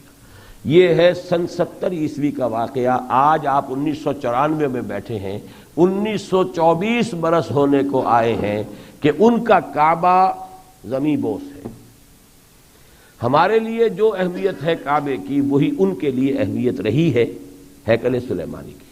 اس کو اچھی طرح نوٹ کر لیجیے۔ اور وہ ریز ٹو دی گراؤنڈ، اس کی صرف ایک کچھ بنیادی دیوار جو ہے بنیاد کی ہے، وہ باقی ہے، ویلنگ وال کہلاتی ہے۔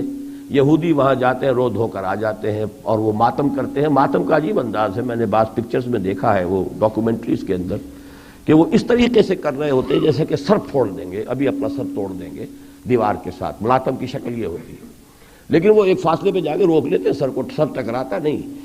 جیسے شیعہ بھی بعض جو ہیں وہ ماتم یوں کرتے ہیں، اس طرح سے، وہ اشارہ ہی ہوتا ہے، صرف سمبولک ہے، وہ اپنے آپ کو ضرب لگانا پیش نظر نہیں ہے۔ ایسے یہ بھی سر توڑتے نہیں اپنا، لیکن یہ کہ حرکت وہی جیسے کہ ٹکرا رہے ہیں سب اپنے رنج اور صدمے کے اندر، وہ ویلنگ وال ہے۔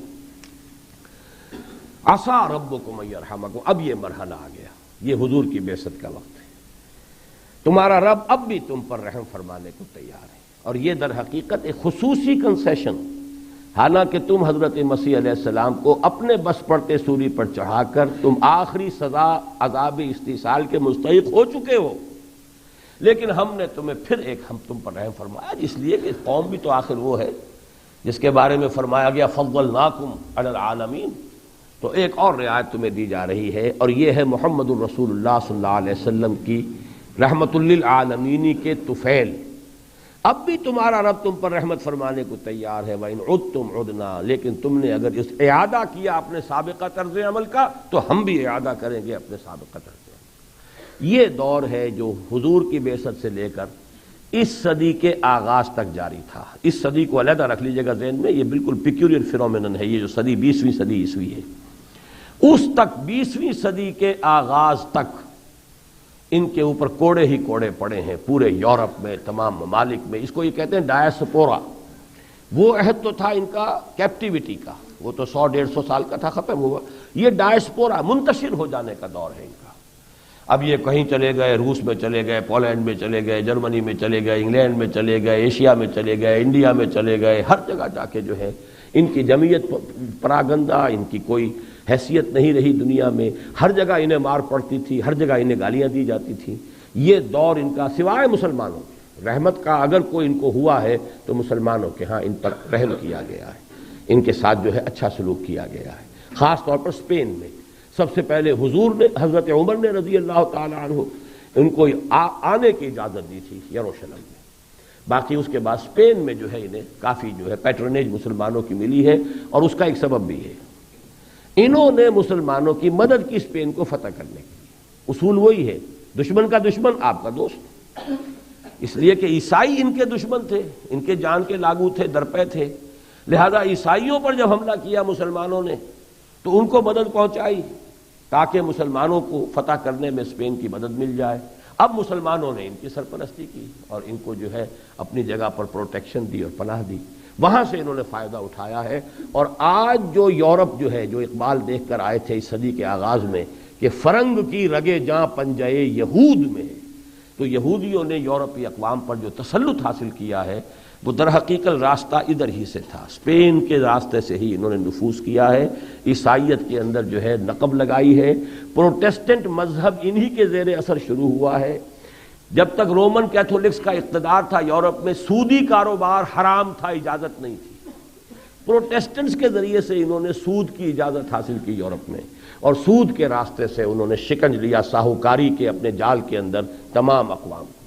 اس کا شعور سب سے بڑھ کر ہوا ہٹلر کو، پھر اس نے جو کچھ کیا ہے اس کو یوں سمجھ لیجئے کہ وہ ان کا تیسرا عظیم ترین دور جو ہے سزا کا، پہلا عظیم ترین دور کیلڈینز کے ہاتھوں، دوسرا عظیم ترین دور رومنز کے ہاتھوں، تیسرا عظیم ترین کوڑا جو ان پر پڑا ہے وہ جرمنز کے ہاتھوں پڑا ہے۔ اور صرف جرمنی کے یہود نہیں، جتنے ممالک جو فتح کیے تھے ہٹلر نے، سب کے یہودیوں کو کھینچ کھینچ کے وہاں سے لا کر 60 لاکھ کی تعداد میں، کچھ لوگ کہتے ہیں 40 لاکھ، لیکن یہودیوں کا اپنا جو اصرار ہے کہ 6 ملین ور ایکسٹرمنیٹڈ، یہ ان کا دور ہے۔ تو فرمایا تمہارا رب اب بھی تم پر رحمت فرمانے کو تیار ہے، لیکن تم نے اگر اعادہ کیا اپنے سابقہ طرز عمل کا، ہم بھی وہی کچھ کریں گے جو پہلے کرتے رہے۔ وَجَعَلْنَا جَهَنَّمَ لِلْكَافِرِينَ حَصِيرًا، یہ تو دنیا میں ہوگا، اور جہنم تو کافروں کے لیے ہے ہی ہے، وہ باڑا ہم نے تیار کر رکھا ہے۔ اور رحمت میں آنا چاہتے ہو تو راستہ کون سا ہے؟ در رحمت، ان ھذا القرآن یہدی للتی ہی اقوم، یہ قرآن ہے، یہ سیدھے راستے کی طرف رہنمائی فرمانے والا ہے۔ وَيُبَشِّرُ الْمُؤْمِنِينَ، اور اہل ایمان کو بشارت دیتا ہے، الذین یعملون الصالحات، جو صرف ایمان ہی ایمان کے دعوے دار نہ ہو، عمل بھی اچھا کرتے ہوں، صالح کرتے ہوں، ان لہم اجرا کبیرا، کہ ان کے لیے بہت بڑا اجر ہے، وان الذین لا یؤمنون بالآخرۃ اعتدنا لہم عذابا الیما، اور جو لوگ آخرت پر یقین نہیں رکھتے ان کے لیے ہم نے دردناک عذاب مہیا کر رکھا ہے۔ یہ 10 آیتیں ہیں پہلے رکوع کی، اور تاریخ بنی اسرائیل یوں سمجھیے کہ 2000 سال میں سے کم 1500 برس کی تاریخ ان آیات میں موجود۔ اب آئیے اس سورہ بنی اسرائیل کا آخری رکوع، اس آخری رکوع کی صرف 4 آیات ہیں جو اس سے متعلق ہیں، لیکن جیسے پہلا رکوع ختم ہوا قرآن کے تذکرے پر، ان ھذا القرآن یہدی للرشد، وہاں بھی آپ دیکھیں گے کہ ان کی تاریخ کا اولین دور پہلے لایا گیا،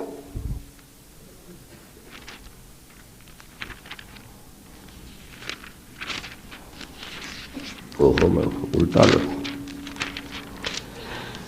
وَلَقَدْ آتَيْنَا مُوسَىٰ 9 آیات بینات، اور ہم نے موسیٰ کو 9 معجزے، کھلے روشن معجزے عطا کیے تھے۔ تو یاد پوچھ لو بنی اسرائیل سے، جب وہ ان کے پاس آئے تو کہا ان سے فرعون نے، فقال له فرعون انی لاظنک یا موسیٰ مسحورا، اے موسیٰ میرا گمان یہ ہے کہ تم پر جادو ہو گیا ہے، کوئی تم پر جادو کر دیا گیا ہے۔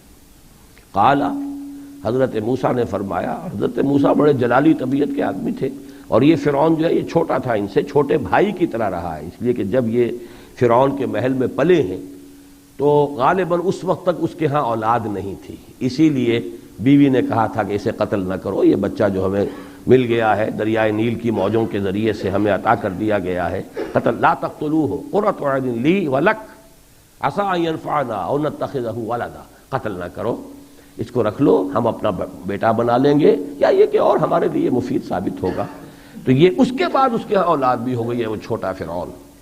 تو یہ دونوں بھائیوں کی طرح پلے بڑھے ہیں، اور حضرت موسیٰ کی اللہ نے تربیت جو کروائی ہے فرعون کے محل میں، تاکہ ان کے اندر وہ ساری صلاحیتیں پیدا ہو جائیں کہ جو کسی قوم کی جو ایک قیادت کی صلاحیت ہوتی ہے وہ ان کے اندر اس ماحول میں ابھرے۔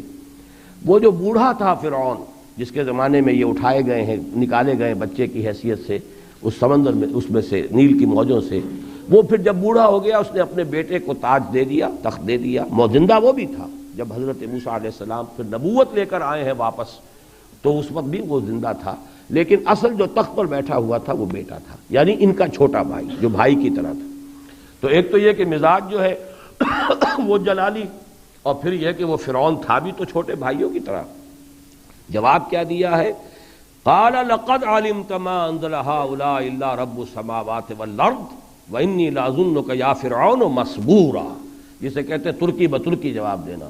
تجھے خوب معلوم ہے کہ یہ جو معجزے مجھے عطا کیے ہیں اللہ نے، یہ سوائے اللہ کے آسمانوں اور زمین کے بادشاہ کے سوا کسی اور نے نہیں اتارے ہیں، اور اتارے بھی ہیں بصیرت کے لیے تاکہ آنکھیں کھل جائیں لوگوں کی۔ اور مجھے یہ گمان ہے، تم تو یہ کہہ رہے ہو کہ تمہیں گمان ہے کہ مجھ پر کسی نے جادو کر دیا ہے، اور میرا یہ گمان ہے اے فرعون کہ تم اب تباہ ہو کر رہو۔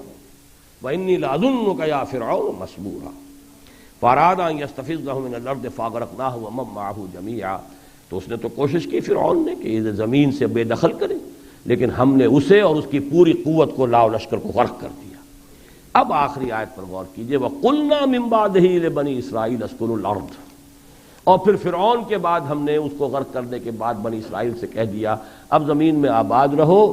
فَإِذَا جَاءَ وَعْدُ الْآخِرَةِ، جب آخرت والا وعدہ آئے گا، یہ وعدہ مراد کیا؟ قیامت کے قریب آخرت، یہاں آخرت سے مراد وہ دو وعدے نہیں ہیں، اس کا ذکر تو پہلے رکوع میں ہو چکا ہے۔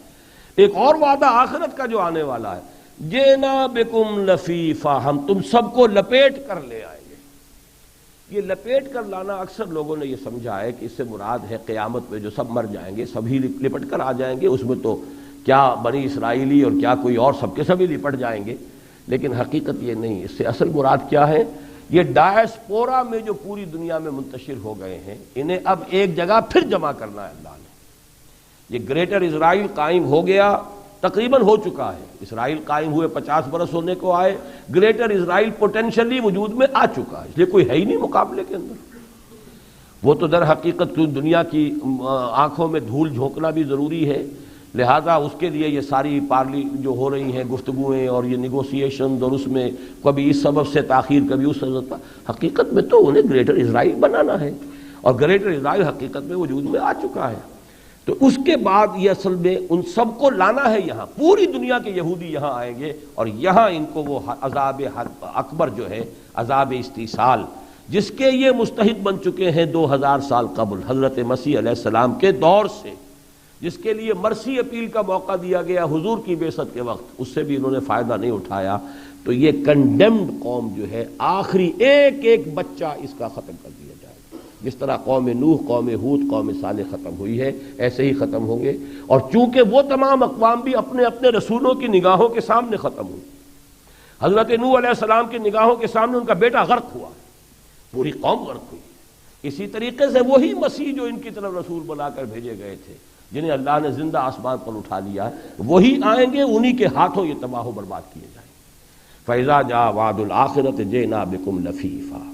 اس کے بعد دیکھیے پھر قرآن کا ذکر، وَبِالْحَقِّ أَنزَلْنَاهُ وَبِالْحَقِّ نَزَلَ، اس قرآن کو ہم نے حق کے ساتھ نازل کیا ہے، فیصلہ کن بنا کر نازل کیا ہے، یہ فیصلہ کن بن کر نازل ہوا ہے۔ وَمَا أَرْسَلْنَاكَ إِلَّا مُبَشِّرًا وَنَذِيرًا، اور اے نبی ہم نے آپ کو نہیں بھیجا مگر بشارت دینے والا اور خبردار کرنے والا بنا کر۔ اصل فیصلہ کن شے یہ قرآن ہے۔ وَقُرْآنًا فَرَقْنَاهُ لِتَقْرَأَهُ عَلَى النَّاسِ عَلَى مُكْثٍ وَنَزَّلْنَاهُ تَنزِيلًا، یہ وہ قرآن ہے جسے ہم نے تھوڑا تھوڑا کر کے اتارا ہے محمد آپ پر، تاکہ آپ وقفے وقفے سے لوگوں کو سنائیں، ان کی سمجھ میں آئے، ان کے ذہن میں قلب میں اترتا چلا جائے۔ پورے کے پورے قرآن کا بیک وقت تحمل نہ آپ کر سکیں گے، نہ یہ قوم کر سکیں گے۔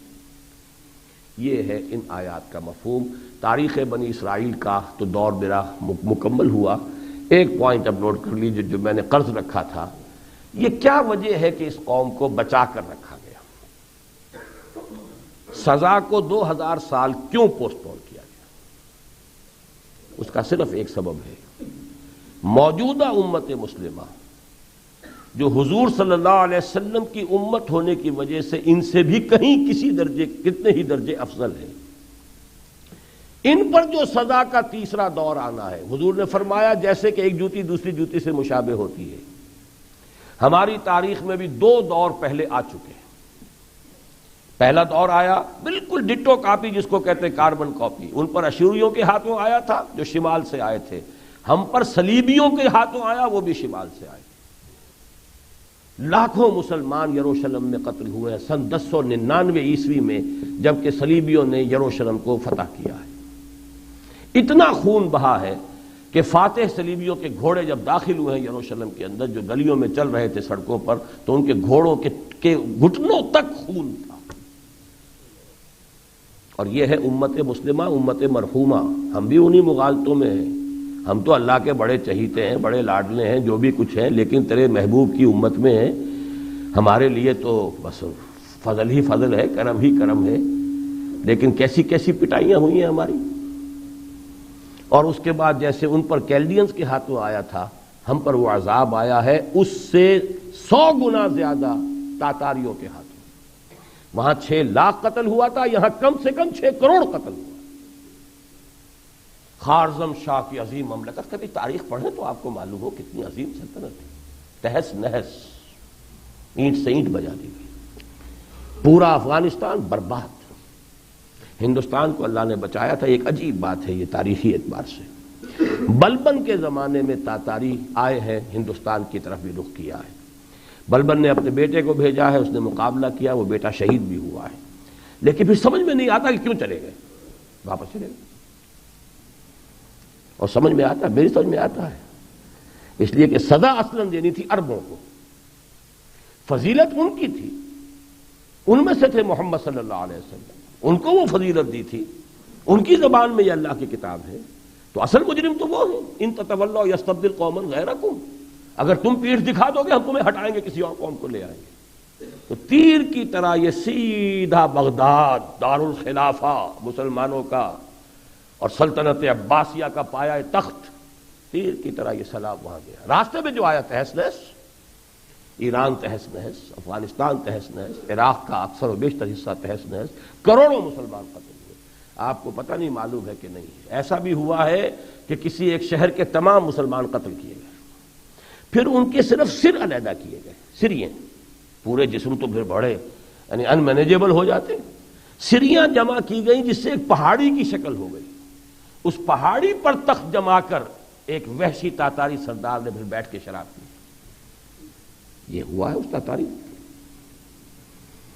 یہ تھا پہلا ہمارے اوپر جو عذاب کا دور آیا ہے۔ یہ جو ہے 12ویں 13ویں صدی عیسوی، اس میں اگر آپ اپنے آپ کو ذہنی طور پر اس فضا میں لے جائیں تو کہیں سے کوئی امید نہیں ہو سکتی کہ عالم اسلام پھر بھی کہیں اٹھ سکتا ہے۔ بالکل وہی بات جو حضرت عزیر نے کہی تھی، انا یحیی ھذہ اللہ بعد موتھا۔ یہ جو نبوکدنضر کی تباہی کے بعد یروشلم کے بارے میں حضرت عزیر کے الفاظ قرآن میں ہیں، اللہ اس بستی کو کیسے آباد کرے گا؟ ایسی ہلاکت، ایسی بربادی، کوئی ویرانی سی ویرانی۔ وہی نقشہ تھا پورے عالم اسلام کا۔ لیکن جیسے یہاں آیا ثم رددنا لکم الکرۃ علیہم، پھر ہم نے تمہاری باری لوٹائی، مسلمانوں پر بھی وہی دور آیا،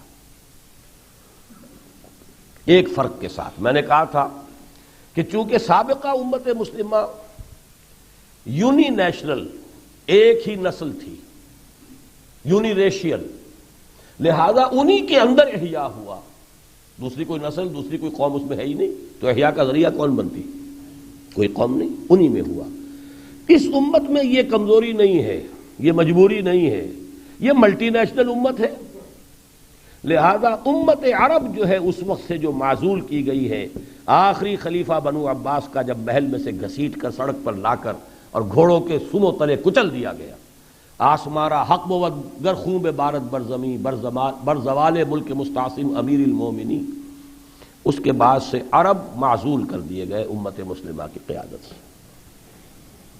اور معجزہ کیا ہوا ہے؟ آیا فتنہ تاتار کے افسانے سے پاسباں مل گئے کعبے کو صنم خانے سے، جن کے ہاتھوں کروڑوں قتل کروائے، ان کے ہاتھ میں اب اپنے دین کا جھنڈا تھما دیا، لو اب تم اسلام کا جھنڈا تھامو۔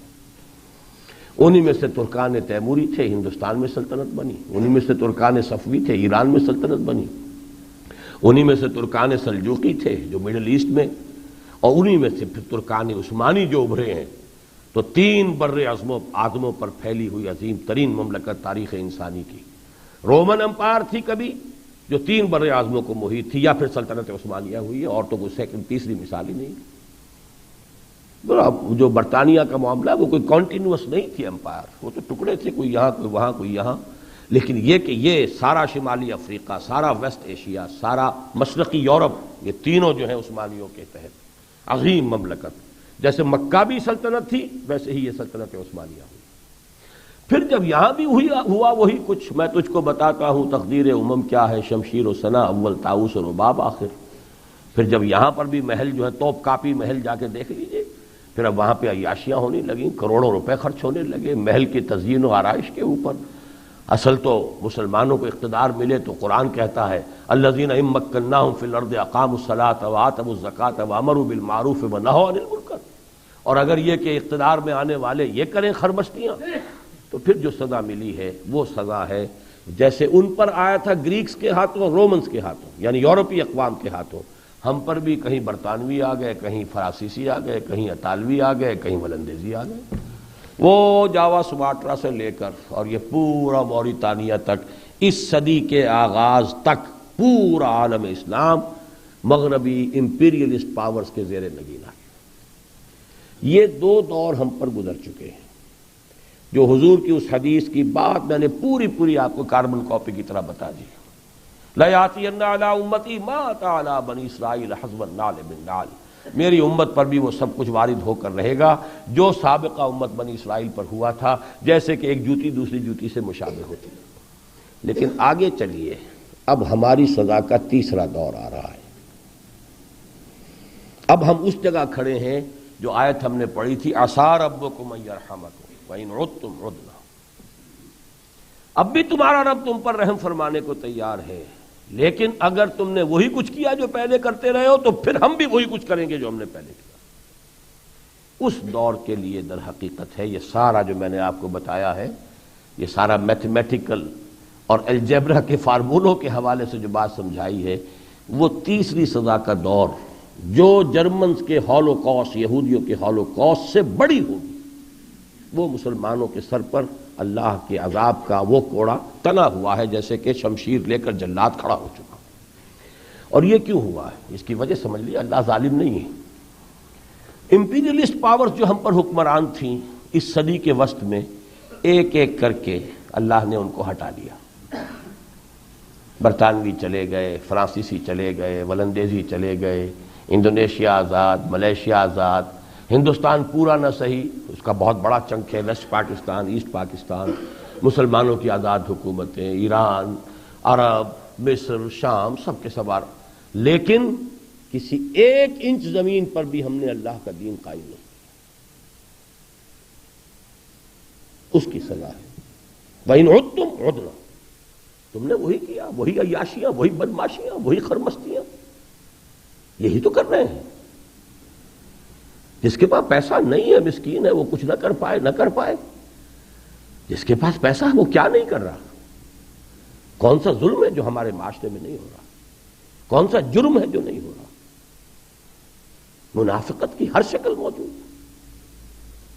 جو چار مثالیں جو حضور نے علامتیں بیان کی ہیں، بولے تو جھوٹ بولے، وعدہ کرے تو خلاف ورزی کرے، امین بنایا جائے تو اس میں خیانت کرے، اور کہیں جھگڑا ہو جائے تو گالن گلوچ پر اتر آئے اور فوراً آپے سے باہر ہو جائے، پوری مسلمان قوم میں موجود ہے۔ اس عذاب کے ہم پوری طریقے سے مستحق ہو چکے ہیں، کیونکہ اللہ تعالیٰ نے ہمیں وہ پورا موقع دیا، لیکن ہم نے جو کچھ کیا ہے، تقریباً 20 صدی ہونے کو آ رہی ہے آزادی کا یہ جو دور ہے، یہ ایک ہی تقریباً وقت تھا جس میں کہ ایک ایک کر کے تمام ممالک آزاد ہوئے ہیں۔ کہاں ہے وہ اسلام؟ اور اس میں چونکہ بالکل صاف بات ہے، دو اور دو چار کی طرح، اول مجرم، سب سے بڑے مجرم نمبر 1 عرب مسلمان، جن کے پاس یہ کتاب ان کی اپنی مادری زبان میں موجود ہے۔ غیر عرب مسلمان کے لیے چٹائی توڑ تعلیم حاصل کر کے اس کتاب کو سمجھنا ممکن ہے، ورنہ وہ تو مولوی جی سے فتویٰ پوچھنا جانتے ہیں، اللہ خیر صلی اللہ، انہیں کیا پتہ قرآن میں کیا لکھا ہے۔ لیکن جن کی اپنی مادری زبان میں کتاب ہو، یہ ہے اس امت کا جو افضل ترین حصہ ہے، اور بدترین سزا انہی کو مل گئی، اور وہ گھڑی یوں سمجھیے کہ سر پر آئی کھڑی ہے، اس لیے کہ یروشلم میں اب وہ مسجد اقصیٰ کو گرا کر اور ہیکل سلیمانی کی تعمیر کا آغاز کریں گے۔ ان کا تو کعبہ ہے، وہ گرا پڑا ہے، اسی لیے انہوں نے غازہ اسٹرپ میں بھی ٹھیک ہے آٹونومی لے لیجئے، یریکو میں بھی، ویسٹ بینک آف جارڈن میں بھی لے لیجئے، یہاں تک کہ گولان ہائٹس کے اندر بھی آفر کر رہے ہیں کہ ہم واپس اپنی فوجیں بلا لیں گے، لیکن یروشلم کی بات نہ کرنا، یہ تو ہمارا ہے۔ اور یہودی اور عیسائی گٹھ جوڑ، جیسے میں نے کل جمعے میں کہا تھا، تازہ ترین جو اس میں کوئی پیش رفت ہوئی ہے، کہ جیسا کہ میں عرض کر چکا ہوں، جہاں تک پروٹیسٹنٹ کرسچنز ہیں وہ تو ہیں ان کی جیب میں، ویسپ، وائٹ اینگلو سیکسن پروٹیسٹنٹس، وہ تو گویا کہ ان کے اوپر تو یہ سوار ہیں، وہ تو ان کی جیب میں پہلے سے ہی ہیں۔ اب کیتھولکس جو ہے، اور بڑی تعداد کیتھولکس کی ہے، آج بھی سب سے بڑی تعداد کیتھولکس کی ہے، تو ان کے ساتھ جو مفاہمت ہوئی ہے، جو دباؤ ڈال کر انہوں نے پہلے پوپ سے فتویٰ حاصل کیا 3 سال پہلے کہ مسیح کو سولی دینے کا جرم قوم بحیثیت قوم نہیں ہے بنی اسرائیل کا. کچھ افراد کا کام ہوگا جو انہوں نے کیا ہوگا، وہ گئے، قوم جو ہے بری ہے. 1900 برس تک تو وہ مجرم تھی، اب وہ بری ہو گئی. اور اب نیکسٹ جو قدم اٹھا ہے، ویٹیکان کی صلح ہوئی ہے، اس نے ریکگنائز کیا اسرائیل کو، اور اب اس کا جو سفارت خانہ ہے وہ یروشلم میں بنے گا. اور جیسا کہ میں آپ کو بتا چکا ہوں، ہمارے زین العابدین صاحب، کل میں نے جمعے میں عرض کیا تھا، یہ جو اس مرتبہ گئے تھے موراکو میں، جو انٹرفیتھ ڈائیلاگ ہوتی ہے وہاں ایک کانفرنس، اس میں ایک یہودی سے انہوں نے سوال کیا کہ آپ وہ کب بنائیں گے اپنا ٹیمپل آف سولومن، وہ ٹیمپل ہی کہتے ہیں. تو اس نے صاحب کہا ان 2 or 3 years. یہ ان کا پورا پلان ہے، اور ان کے ساری چیزیں کیلنڈر کے حساب سے چل رہی ہیں. یہ 1897 کے protocols elders of the Zion کے پورے 20 برس بعد 1917 میں اعلان بالفور ڈیکلریشن برطانیہ نے ڈکلیئر کیا، وزیر اعظم برطانیہ نے، کہ یہودیوں کا بھی حق ہے کہ وہ اس فلسطین کے اندر آباد ہو. آبادی شروع ہو گئی. 1948 میں اسرائیل وجود میں آ گیا. اس وقت سے جنگیں شروع ہوئیں. پہلی پٹائی عربوں کی 48 میں ہو گئی. اس کے بعد اس سے بہت بڑی پٹائی 1967 میں ہو گئی. اب یہ سمجھ لیجئے، میں نہیں سمجھتا کہ 97 سے آگے جائے یہ معاملہ. یہ مسجد اقصیٰ کو ڈیمالش کر کے اور یہ بہکر سلیمانی کی تعبیر کریں گے، اور اس پر جو پھر مسلمان، بہرحال عرب کا مسلمان، خاص طور پر فنڈامنٹلسٹ نوجوان، اس میں غیرت بھی ہے، جذبہ بھی ہے. حکمران جو مسلط ہیں، وہ جو کچھ ہے وہ آپ جانتے ہیں. مجھے خامخواہ اپنی زبان کو کیوں ملوث کروں ان کے تذکرے سے، ہر شخص جانتا ہے کہ کیا ہیں یہ لوگ. لہذا در حقیقت ان فنڈامنٹلسٹ نوجوانوں کو یہ بھونیں گے، اور پھر ان کی بھلائی ہوگی، جو اصل روسٹ ہوں گے یہ خود، اس لیے کہ پھر کھڑا ہو جائے گا کوئی یہود میں سے جو کہ دعویٰ کرے گا کہ میں مسیح ہوں. اس لیے کہ مسیح کا انتظار یہ کر رہے تھے جب سے کہ یہ ٹیمپل جو ہے گرا تھا، جو پہلی مرتبہ جبکہ نبوکڈنضر کے ہاتھوں. ہر نبی بعد میں خوشخبری دیتا رہا ہے کہ ایک مسیح آئے گا اللہ کی طرف سے جو اسرائیل کا نجات دہندہ ہوگا. یہ منتظر تھے کہ مسیح آئے. وہ مسیح حضرت مسیح آ گئے، حضرت عیسیٰ. انہوں نے مانا نہیں. ان کے علماء بڑے جغادری علماء تھے، ان کے مفتیان کرام تھے، ان کے بڑے مسند نشین تھے، اور ان کا جو معاملہ تھا کہ وہ ان کا اقتدار تھا مذہبی، ان کا دبدبہ تھا. وہ کب ماننے والے تھے حضرت مسیح علیہ السلام؟ انہوں نے کہا یہ تو جادوگر ہے، مرتد ہے، ولد الزنا ہے، یہ واجب القتل ہے، سولی چڑھاؤ. حالانکہ پائلاٹس پونٹس نے کہا بھی میں ہاتھ دھوتا ہوں، میں بری ہوں اس کے خون سے. یہاں تک اس نے کہا ہے میرے پاس 2 کنڈیمڈ پرزنرز ہیں، ایک جو ہمارے ملک کا باغی تھا برابا ڈاکو، اور دوسرا یہ کہ جس کو سزا دی تھی یہودیوں کی مذہبی عدالت نے. مذہبی آٹونومی دے رکھی تھی رومنز نے یہودیوں کو کہ اپنی مذہبی جو ہے شریعت اس کے مطابق فیصلے تم کر سکتے ہو. اس مذہبی عدالت نے یہ فتویٰ دیا تھا کہ یہ جو مسیح ہے یہ قابل صلیب ہے، اس کو چڑھا دیا جائے. انہوں نے کہا دیکھو ہمارا عید کا دن آیا ہے، رومن کوئی ان کا تھا جشن کا دن، اور ہماری یہ روایت ہے کہ ہم ایک کنڈیمڈ پرزنر کو جس کو پھانسی کی سزا ہو چکی ہو اسے ہم رہا کر دیتے ہیں اپنے اس خوشی کے دن. تو تم بتاؤ کس کو چاہتے ہو؟ انہوں نے کہا کہ اس برابا کو چھوڑو، اس بدبخت کو تو چڑھاؤ. ویسے یہ اللہ کا فضل ہے کہ وہ بدبخت حضرت مسیح تھے ہی نہیں، وہ تو حضرت مسیح کا غدار ساتھی تھا جس نے کہ آپ کو گرفتار کرایا ہے مخبری کرا کے، جس کی شکل اللہ نے بدلتی تھی. حضرت مسیح کو تو فرشتے آسمان پر لے گئے تھے، لیکن وہ جسے سیلی دے رہے تھے وہ اسے مسیح ہی سمجھ رہے تھے. لہذا مجرم تو وہ ہے. اگر آپ بکری کا گوشت کھا رہے ہوں لیکن خیال یہ ہو کہ یہ سور کا گوشت ہے تو آپ سور کا گوشت ہی کھا رہے ہیں، بکری کا تو نہیں کھا رہے، چاہے وہ ہے بکری کا، لیکن آپ کی نیت تو یہی ہے کہ آپ سور کا گوشت کھا رہے ہیں. تو انہوں نے تو حقیقت میں مسیح کو شرک کیا ہے. تو یہ ہے اصل میں وہ تاریخ. اب وہ کوئی کھڑا ہوگا، چونکہ ابھی پوزیشن خالی ہے ان کے ہاں مسیح کی، وہ مسیح اس کی پیشین گوئیاں وہ تو ہے. تو ایک شخص جو بھی کھڑا ہو جائے گا، اس لیے کہ کچھ نہ کچھ رجسٹ کرے گا. کچھ امریکہ کہے گا کہ نہیں ملک نہ بناؤ، گریٹر اسرائیل کی کیا ضرورت ہے، تم ویسے ہی بیٹھے ہوئے ہو، آرام کر رہے ہو، کیوں یہ پیس جو ہے یہاں کا جو ہے اس کو تم ڈسٹرب کرتے ہو. تو ان میں سے پھر کوئی جرت کر کے کھڑا ہو جائے گا کہ ہمیں نہ کسی امریکہ کی پرواہ ہے نہ امریکہ کے باپ کی پرواہ ہے، میں مسیح ہوں اور میں وہ گریٹر اسرائیل قائم کروں گا. اس کے بعد وہ ملحمۃ العظمیٰ ہوگا جس کی حدیث میں خبر ہے تفصیل کے ساتھ کہ پھر لاکھوں میں نہیں کروڑوں میں لوگ قتل. یہ سزا تو وہاں آنے والی ہے اور آ کر رہے گی. دوسرے نمبر پر پوری امت مسلمہ میں عظیم ترین مجرم یہ ہم ہیں مسلمانان پاکستان. اس لیے کہ یہ جو آزادی کا دور آیا تھا، اس آزادی کے دور میں صرف ایک ملک پاکستان ہے جس کے لیے اسلام کا نعرہ لگا ہے. پاکستان کا مطلب کیا؟ لا الہ الا اللہ، اور جو بالکل معجزانہ طور پر وجود میں آیا ہے.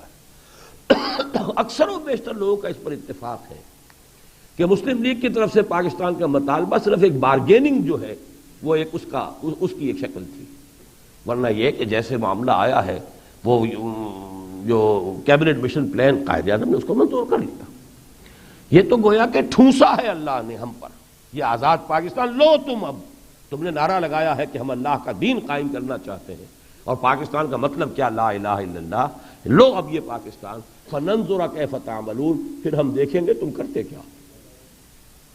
وہ جو کچھ ہم نے کیا ہے ہماری نگاہوں کے سامنے ہے، مجھے کچھ بیان کرنے کی ضرورت نہیں.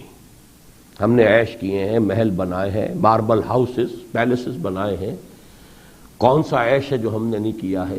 لیکن دین کہاں ہے؟ وہ اللہ کا دین. زیادہ زیادہ آپ یہ کہہ سکتے ہیں اللہ کو بھی کچھ رشوتیں دی ہیں. جیسے عرب جو ہے، سعودی عرب اپنے لیے بلینز کے محل بناتے ہیں تو بلینز وہ خرچ کر دیتے ہیں مسجدوں کے اوپر بھی. چلو کچھ نہ کچھ اللہ کو بھی دو. باقی وہی ہے، آپ نے بھی عالیشان مسجدیں کچھ بنا دی ہیں، اس کے سوا تو کچھ دین کہاں ہے. تو ہم در حقیقت پاکستان کی فیٹ جو ہے اٹس ہینگنگ ان بیلنس. اب بھی اگر کہیں یہاں پر قوم جاگ جائے، حضرت عزیر علیہ السلام کسی دعوت توبہ یہاں پر اٹھ کھڑی ہو، یا حضرت یونس علیہ السلام کی قوم کی طرح اجتماعی سطح پر قوم توبہ کر لے، تو عسیٰ ربکم ان یرحمکم. اور اس کے آثار بھی ہیں. یہ آپ سمجھ لیجئے، اس ملک کی جو تاریخ ہے 400 سال کا، میں تفصیل سے لکھ چکا ہوں، اس کا ایک بیک گراؤنڈ ہے کہ 4 صدیوں سے تمام مجددین امت اس خطے میں پیدا ہوئے. انڈو پاکستان، حضرت مجدد الفسانی، شاہ ولی اللہ دہلوی، سید احمد بریلوی، پھر 14ویں صدی میں علامہ اقبال جیسا مفکر، شیخ الہند جیسے عالم دین مجاہد، پھر مولانا مودودی جیسے مصنف، مولانا الیاس جیسے مبلغ. ان کے پیرلل، ان کے پلے کی کوئی شخصیت پورے عالم اسلام میں نہیں. قرارداد مقاصد یہاں پاس ہوئی، اللہ کی حاکمیت کا ہم اقرار کرتے ہیں. لہذا جو کچھ ہے یہ پاسٹ، یہ ہمیں کچھ نہ کچھ پوائنٹرز دے رہا ہے. اب یہ ہے معاملہ ہمت کا. میں نے جو اپنی کتاب ہے سابقہ اور موجودہ مسلمان امتوں کا ماضی، حال اور مستقبل، اس میں یہ بات واضح کر دی ہے کہ ہوگا تو اسی خطے سے اسلام کی ایمرجنس اور اسلام کا نظام قائم ہونا اسی خطے سے ہوگا، پاکستان اور افغانستان. ابھی یہ ہے کہ آثار نہیں نظر آ رہے، دور ہے، لیکن یہ کہ کوئی بعید نہیں. ایک جگہ میں نے بہت ہی ذہن منتقل ہوا، یہ 20ویں صدی جو ہے اس اعتبار سے بڑی عجیب ہے، یونیک ہے. اس میں 2 عظیم مملکتیں اس صدی کے دوران جن کے بارے میں گمان نہیں ہو سکتا تھا کہ ختم ہو گئیں، نسیہ منسیہ ہو گئی. سلطنت عثمانیہ دیکھتے دیکھتے پگھل گئی، ختم ہو گئی. 3 بر اعظموں پر پھیلی ہوئی سلطنت، اور اس صدی کے اندر چند سالوں کے اندر جسٹ میلٹڈ اوے. لے دے کہ وہ ترکی کا ایک نام سے ایک ملک رہ گیا چھوڑا. اور ہماری آنکھوں کے سامنے the great Soviet union, USSR، one of the super powers, جس سے امریکہ گھبرا رہا تھا، اس لیے کہ خلائی تسخیر میں وہ بہت آگے تھا. اس کے ایسٹروناٹس پہلے پہنچے ہیں خلا میں. امریکہ کے جان پر بنی ہوئی تھی، وہ اپنے بجٹ کا میکسیمم حصہ خرچ کر رہا تھا وہ سٹار وارز پر اور اس پر، اور وہ ساری کی ساری اکانومی جو ہے اس کی وہ اسی میں کھپی ہوئی تھی کہ یہ تو روسی تو ہم سے آگے نکل گئے. اور آپ نے دیکھا کہ اب نقشے میں تلاش کیا کریں گے بچے کبھی کہ USSR کہاں ہوتی تھی، کس بلا کا نام تھا. تو اگر یہ میریکلز ہو گئے ہیں، اس صدی کے دوران 2 عظیم ترین جنگیں ہوئی، کروڑوں لوگ قتل ہوئے، تو کیا عجیب ہے کہ ایک تیسری اور ہو اور اس میں وہ کروڑوں قتل ہوئے. اور یہ بات سمجھ میں آ گئی، یہ 2 جنگیں یورپ میں لڑی گئی ہیں. اب یورپ والے سمجھدار ہو گئے، وہ اپنے میدان میں جنگ نہیں بننے دیں گے، اب تو جنگ یہاں لڑی جائے گی. اور عیسائیوں کی روایت میں بھی ہے، میگڈان جو ہے وہ اسی علاقے میں آخری جنگ ہونی ہے.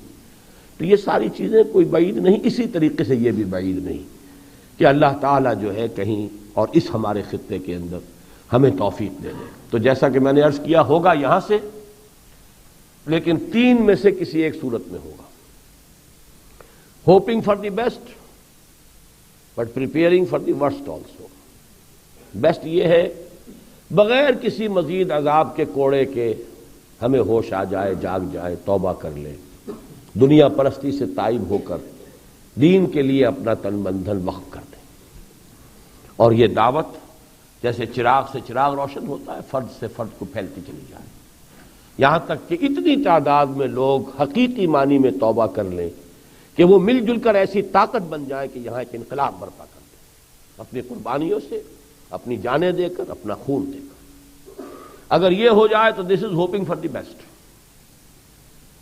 دوسری شکل یہ ہے کہ کوئی سن 71 کی قسم کا کوئی کوڑا ہماری پیٹھ پر پھر برسے، پھر بھی جاگ جائے تو گھاٹے کا سودا نہیں. اس لیے کہ سن 71 کے کوڑے کو ہم نے براہ راست اس کی برنٹ محسوس نہیں کی. وہ جو ہوا ہم سے ذرا 1000 میل کے فاصلے پر ہوا تھا.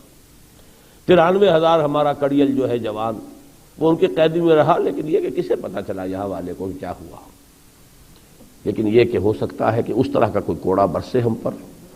وَلَنُذِيقُنَّهُم مِّنَ الْعَذَابِ الْأَدْنَىٰ دُونَ الْعَذَابِ الْأَكْبَرِ لَعَلَّهُمْ يَرْجِعُونَ. شاید کہ لوٹ جائیں.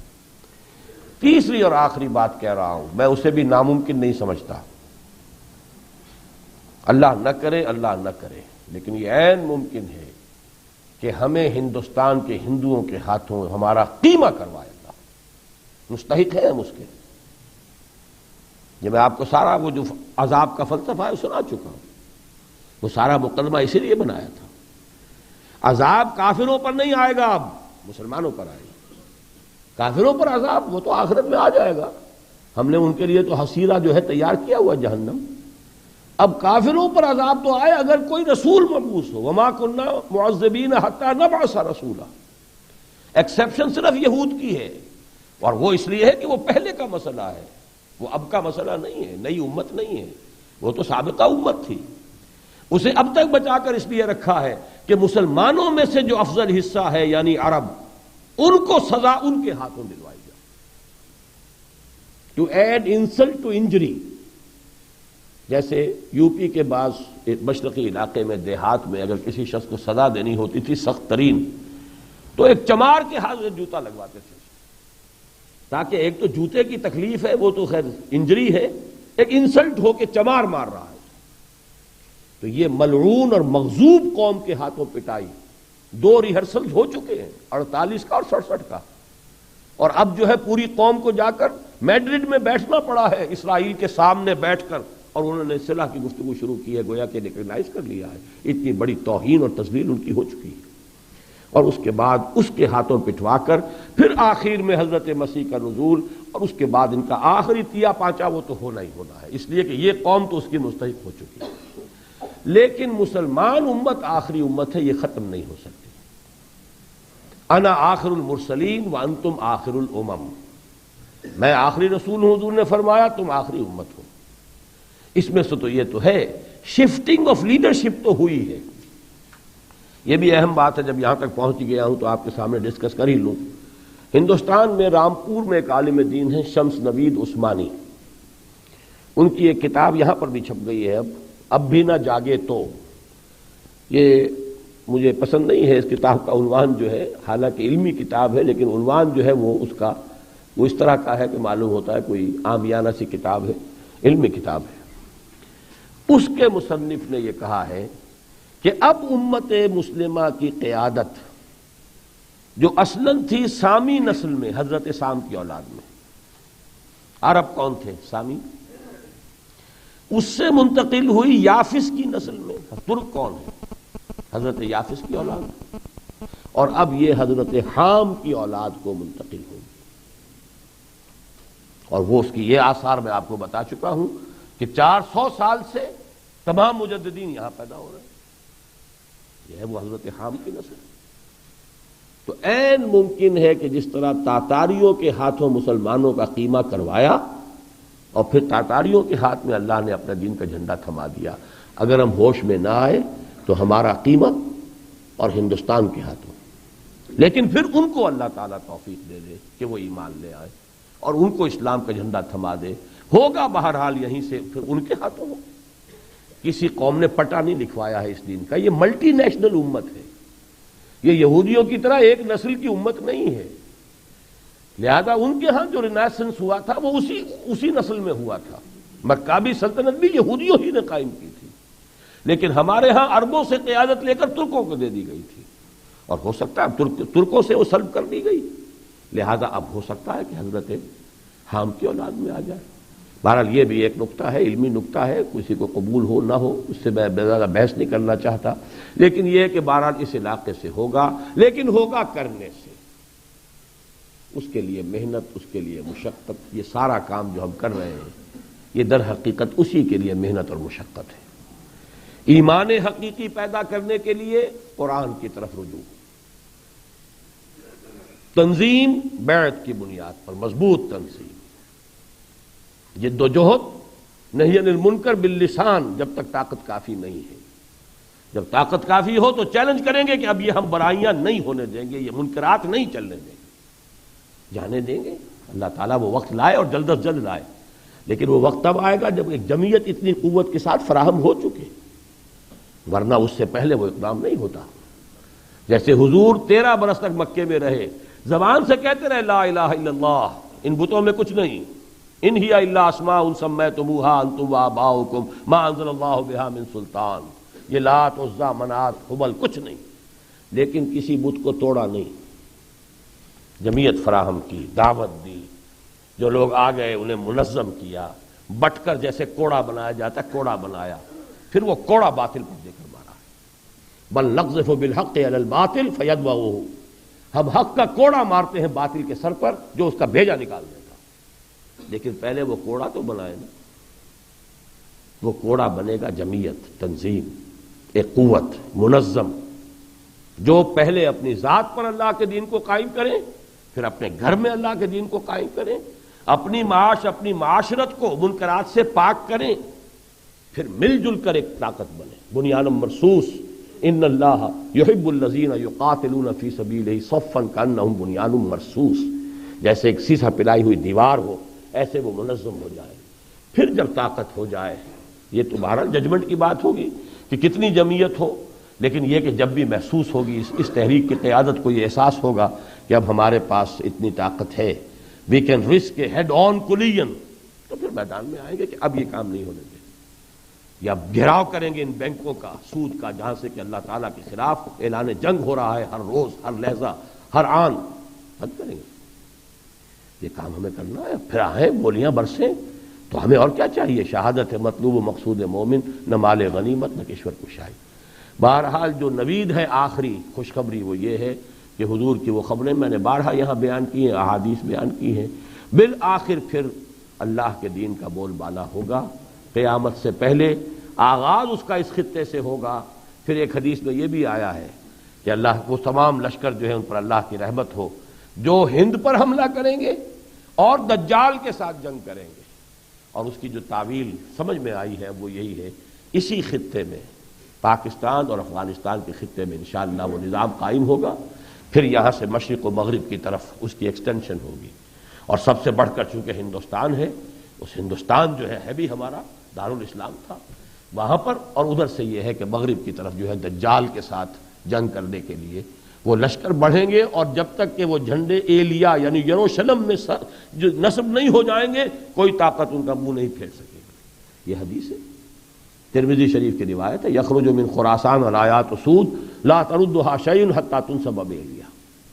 تو یہ سارے قرائن میں نے آپ کو بتا دیے ہیں، ورسٹ بھی بتا دیا، بیسٹ بھی بتا دیا، ہماری قسمت میں کیا ہے یہ اللہ جانتا ہے، لیکن ایک بات ہم جانتے ہیں اور وہ یہ ہے کہ اس کے لیے محنت اور مشقت، اور وہ محنت اور مشقت بھی طریق نبوی پر یہ کرنا ہمارا دینی فریضہ ہے، اس کے لیے ہمیں جد و جہد کرنی چاہیے۔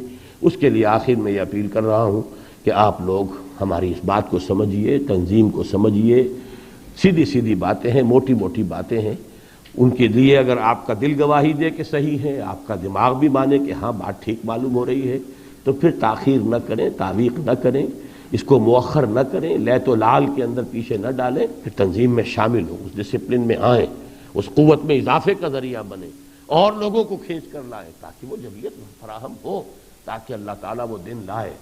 جیسے کہ حضور کی آخری حدیث سنا رہا ہوں آپ کو، آپ نے فرمایا جو شخص مرا ہے اس حال میں کہ نہ اس نے کبھی اللہ کی راہ میں قتال کیا، نہ اس کی آرزو تھی، نہ شہادت کی تمنا اس کے دل میں تھی، فقد مات علی شعبۃ من النفاق، وہ ایک قسم کے نفاق پر اس کی موت واقع ہے۔ اللہ کرے کہ ہماری زندگی میں مرحلہ آ جائے۔ اقول قولی ھذا واستغفر اللہ لی ولکم ولسائر المسلمین والمسلمات۔ ذرا چند منٹ بیٹھ جائیے اور یہ کچھ اعلانات وغیرہ ہیں وہ سن لیجیے۔